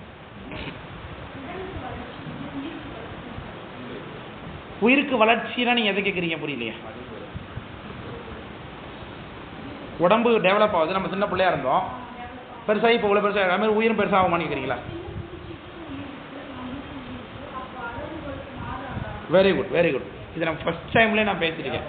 இந்த உயிர் பற்றின ஒரு விஷயம் நம்ம நடத்தி கொடுத்தோம். அப்போ பேச சொல்லியிருக்கேன். உயிருடைய உடம்புக்கு இருந்த மாதிரி உயிர் பெருசாக சின்னதோ ஆகாது. உயிருடைய அளவு என்பது உலகம் ஃபுல்லாக வியாபகமாக இருக்குது. அந்த உலகம் ஃபுல்லாக இருக்கக்கூடிய வியாபகத்துக்குள்ள உடம்பு எவ்வளோ இருக்குமோ அந்த அளவு மட்டும் உயிருக்கு அறிவு செயல்படும், அவ்வளோதான். இப்போ கரப்பாம்பூச்சி இருக்காருன்னா கரப்பாம்பூச்சியோட உடம்பு அளவுக்கு மட்டும்தான் அவருக்கு அங்கே அறிவு செயல்படும். ஆனால் அந்த உயிர் எது வரைக்கும் இருக்குது, பிரபஞ்சம் முழுக்கவும் உண்டு. இதுதான் உயிரோடைய அளவு, சைவ சித்தாந்தம் சொல்லக்கூடிய அளவு. இந்த கரப்பாம்பூச்சிக்கு ஞானம் ஏற்பட்டதுன்னா, சரியாக இருந்ததுன்னா அது என்ன பண்ணணும், உலகம் ஃபுல்லாகவும் தனக்கு அறிவு உண்டாகும் மாதிரி ஆகும். அப்போ தான் அது முக்தியானதாக ஐதீகம் நினப்பு. நமக்கு இந்த உடம்பு ஃபுல்லாக அறிவு நிகழுது. ஆனாலும் எனக்கு உள்ளபடியே ஞானம் இருந்ததுன்னா இல்லை இங்கே பிடிச்சிக்கிறதுனால எனக்கு வலிக்கணும். ஞானம் இருந்தால் நமக்கு தெரியணும்.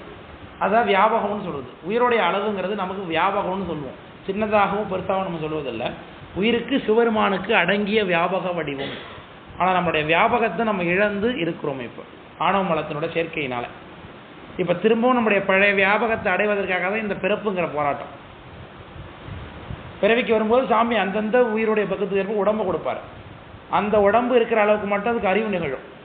எப்போ இந்த உடம்பு இல்லாமலும் அறிவு நிகழுதோ அப்போ தான் அது முழு வடிவத்தை அடையுதுன்னு அர்த்தம். உலகம் முழுக்க சிவபெருமானுக்கு அறிவு ஏற்படுது மாதிரி உயிருக்கும் அறிவு ஏற்படும். அதனால தான் கும்பலகுருபர சுவாமிகள் ஒரு பாட்டு சொல்வார், ஒன்றே தன்மை உனக்கும் மற்ற எனக்கும். சாமி பார்த்து பாரு, உனக்கும் எனக்கும் ஒரே தன்மை தான். அதில் சொல்வார், வியாபகம் எனக்கு உள்ளது எனக்கும் உள்ளதுன்னார். நமக்கும் வியாபகம் உண்டு, சாமியை போல அல்ல, சாமிக்கு உட்பட்ட வியாபகம். ஏன்னா சாமிக்கு ஈக்குவலாக நம்ம ஆக முடியாது இல்லை. சாமிக்கு அளவுக்கு சாமி எவ்வளோ பெருசு இருக்காரோ அவ்வளோ பெருசுக்கு உரிய வியாபகம் நமக்கு உண்டு. ஆனால் இப்போ நம்மகிட்ட கையில் இல்லை, அனாதிலையும் இல்லை, இப்பயும் இல்லை. முக்திக்கு போகும்போது இந்த பழைய வடிவத்தை நம்ம அடையும். இப்போ கட்டுப்பட்டு இந்த உடம்புக்கு எப்போ எந்த உடம்பு கொடுத்தாலும் அந்த உடம்புக்குள்ள மட்டும் அறிவு நிகழும், அவ்வளவு. அதனால் அந்த அளவுக்கு மட்டும் அறிவு நிகழுதுன்னு சொல்லணுமே தவிர்த்து கரப்பாம்பூச்சியோட அறிவு சின்னது அதனால் உருவம் சின்னது அதனால் உயிர் சின்னது, நமக்கு கொஞ்சம் பெருசு அதனால் உயிர் பெருசு அப்படின்னு சொல்லக்கூடாது. உயிரோடைய அளவு எவ்வளோ பெருசு வியாபிச்சிருக்கோ அவ்வளோதான் அறிவும் பெருசாக இருக்கணும். அப்படி பார்த்தா யானை நம்மளோட பெரிய அறிவுடையதாக இருக்கணும். நம்மளோட பெரியவர் தானே அவர் இல்லை இல்லைங்க. சொல்கிறது உங்களுக்கு புரிஞ்சுதா? அளவை பற்றி கேட்டிங்களா? புரிஞ்சுதா? சரி, பேசுகிறேன். இது நம்ம ஆல்ரெடி நான் உங்களுக்கு பேசியிருக்கேன். இந்த பசு அப்படிங்கிற அந்த விஷயத்தை பற்றி நான் பேசியிருக்கேன், உங்களுக்கு சொல்லி கொடுத்துருக்கேன் டாபிக். அதை எடுத்து பாருங்கள், அதில் டீட்டெயிலாக பேசியிருக்கோம். அப்படி இல்லைன்னா நம்ம ஆடியோவும் கேளுங்க. கேட்டுட்டு நீங்கள் வாங்க, உங்களுக்கு இன்னும் தெளிவாக சொல்லித்தரேன். மற்றவங்களுக்கு இதில் சந்தேகம் இருக்கப்பட சொன்ன விஷயத்தில் அது உபச்சாரமாக அது சூக்ஷ்ம தேகத்துக்கு சொல்கிற வடிவாளர். உயிருக்கு பொதுவாக இந்த தத்துவங்கள்லாம் இல்லாத உயிருக்கு வடிவமே கிடையாது. வடிவம் கிடையாது. ஒரு பாசிப்படு குட்டத்தில் கல்லெறிந்தார் போலன்னு சொல்லுவார் சித்தியாராசர். ஒரு குளம் ஃபுல்லாக பாசி படர்ந்துருக்கு, அதில் தடின்னு ஒரு கல்லை தூக்கி போட்டாக்க அதில் எவ்வளோ தூரம் விலகும், தண்ணி இருக்கிறது.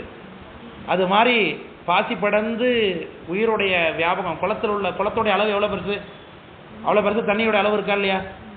அது தெரியாத அளவுக்கு மறைச்சி மேலே பாசி மூடி வச்சிருக்கப்போ, அது மாதிரி ஆணவ மலம் உயிருடைய வியாபகத்தை மறைச்சி வச்சிருக்கப்போ, அதை தூக்கி ஒரு கல்லை போட்டால் கொஞ்சம் விலகிறது மாதிரி இந்த உடம்பை தூக்கி நம்ம போட்டுருக்க தத்துவங்களை போடுறாரு நம்ம உயிர் மேலே சாமி.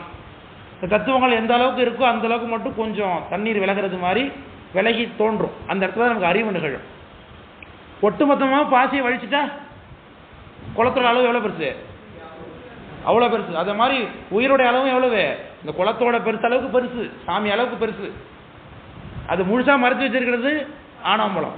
அந்த ஆணவமலத்தில் கொஞ்சம் விளக்கம் ஏற்படணுங்கிறதுக்காக தான் தத்துவங்களை கூட்டி கொஞ்சோண்டு இந்த உடம்புங்கிறத கொடுக்குறாரு. இந்த உடம்பு இருக்கிற அளவுக்கு மட்டும் உயிர் என்ன பண்ணு, இப்போ அறிவு உணரும். ஸோ நம்ம என்ன நினச்சிக்கிறோம், இந்த அளவுக்கு மட்டும் தான் நாம் இருக்கிறோம் அப்படின்னு நம்ம நினச்சிக்கிறோம். ஒரு பூச்சி எடுத்துக்கிட்டிங்கன்னா பூச்சி அந்த அளவுக்கு மட்டும் தான் இருக்குன்னு நம்ம நினச்சிக்கிறோம். மாடு இருந்தால் மாடு அந்த அளவுக்கு தான் இருக்குன்னு நினச்சிக்கிறோம். ஆனால் உள்ளபடியே எப்படி அந்த விளக்கின அளவுக்கு மட்டும்தான் குளமா? அப்போ குளம் எது வரைக்கும் இருக்கு, ஃபுல்லாக பெருசாக இருக்குது. அதே மாதிரி மாட்டோடைய உயிர் எவ்வளோ பெருசு, பிரபஞ்சம் முழுக்க. நம்மளுடைய உயிர் எவ்வளோ பெருசு, பிரபஞ்சம் முழுக்க. விளக்கம் புரியுதுங்களா? அப்போ நமக்கு இந்த உடம்புங்கிறது கலத்திக்கப்பட்டது மாதிரி சாமி இந்த மாயை தூக்கி அது மேலே ஆணத்து மேலே போட்டோன்னே என்ன ஆகுது, கொஞ்சம் விளக்கம் பட்டு அந்த அளவு மட்டும் அறிவு நிகழ்றதுனால நம்ம என்ன நினச்சிக்கிறோம், இதோட தான் நம்ம போடுறதுக்கு நம்ம நினச்சிக்கிறோம். இப்போ என்ன பண்ணுவோம், நம்ம இவ்வளோ பெருசு இருக்கோம், இன்னும் இதெல்லாம் எடுத்துட்டோன்னா இன்னும் பெரிய ஆளாக இருப்போம். நமக்கு தெரியுமா தெரியாதா? அப்படி நம்ம இருக்கக்கூடிய ஒட்டுமொத்த பாசியாகி ஆணவமலத்தையும் கழிச்சு இல்லாமல் இறைவனுடைய வியாபகம் எவ்வளவோ அதே அளவுக்கு நாமளும் ஆகிறது தான் முக்தின்னு சொல்லுவோம். அதனால் உயிருக்கு அளவுன்னு கிடையாது, இவ்வளோ பெருசு இவ்வளோ சின்னதுன்னு கிடையாது, வளர்ச்சி கிடையாது. அறிவுல டெவலப்மெண்ட் உண்டாகும், பக்குவம் உண்டாகும், அதை வளர்ச்சின்னு சொல்ல முடியாது. புரிஞ்சுதுன்னா புரிஞ்சுதா சொன்னது? லூசி சொல்லியிருக்கேன் அவங்கள்ட்ட. அது இவங்களுக்கு பசு பற்றி நடத்தும் பொழுது லூசின்னு ஒரு படத்தை பற்றி எக்ஸ்பிளைன் பண்ண ஞாபகம் இருக்கேன். அதை பற்றி ஞாபகப்படுத்துக்கு நான் ஒரு பதிவு ஒன்று எழுதியிருக்கோம். அந்த விஷயத்தை நீங்கள் பார்த்தீங்கன்னா உங்களுக்கு நல்லாவே புரியும் அப்படின்னு சொன்னேன். ஞாபகப்படுத்தவும் இல்லை, யாரும் கேட்கவும் இல்லை. இங்கே உள்ள ஃபைனல் இயர் ஸ்டூடெண்ட்டு சரவணன் வந்து என்கிட்ட ப்ரைவேட்டாக சொன்னார், இன்னைக்கு ஞாபகம் இருக்குது. உங்களுக்கு பசு எடுத்த அன்னைக்கு அவங்களுக்கு லூசியை பற்றி போடணுங்க என்ன, அவங்க யாராவது கேட்டால் போடுற சொல்லுவானா என்ன, நீங்கள் ஃபஸ்ட்டே யாருமே கேட்கவே இல்லை அதனால் அதை நான் வந்து போடவே இல்லை. லூசின்னு ஒரு படம் இங்கிலீஷ் படம், அதை பற்றி நான் பேசியிருக்கேன் என்னுடைய சேனலில் துணைப்பாடங்களில் பாருங்கள். பசுவியலில் பேசுனீங்கன்னா இன்றைக்கி நான் பேசுகிற இந்த டாபிக் பேசியிருப்பேன், இந்த லூசி படத்தை பற்றியும் பேசியிருப்பேன். சொல்ல முடியுதுங்களா? இப்போ இந்த கேள்வி எங்கே வந்து உட்காருது பாருங்கள். அதனால தான் அந்த பாடங்கள்லாம் படிங்க திருப்பி சொன்னது. இப்போ புரியுதா? சரி, டீ சாப்பிட்டாங்க போங்க. திரும்ப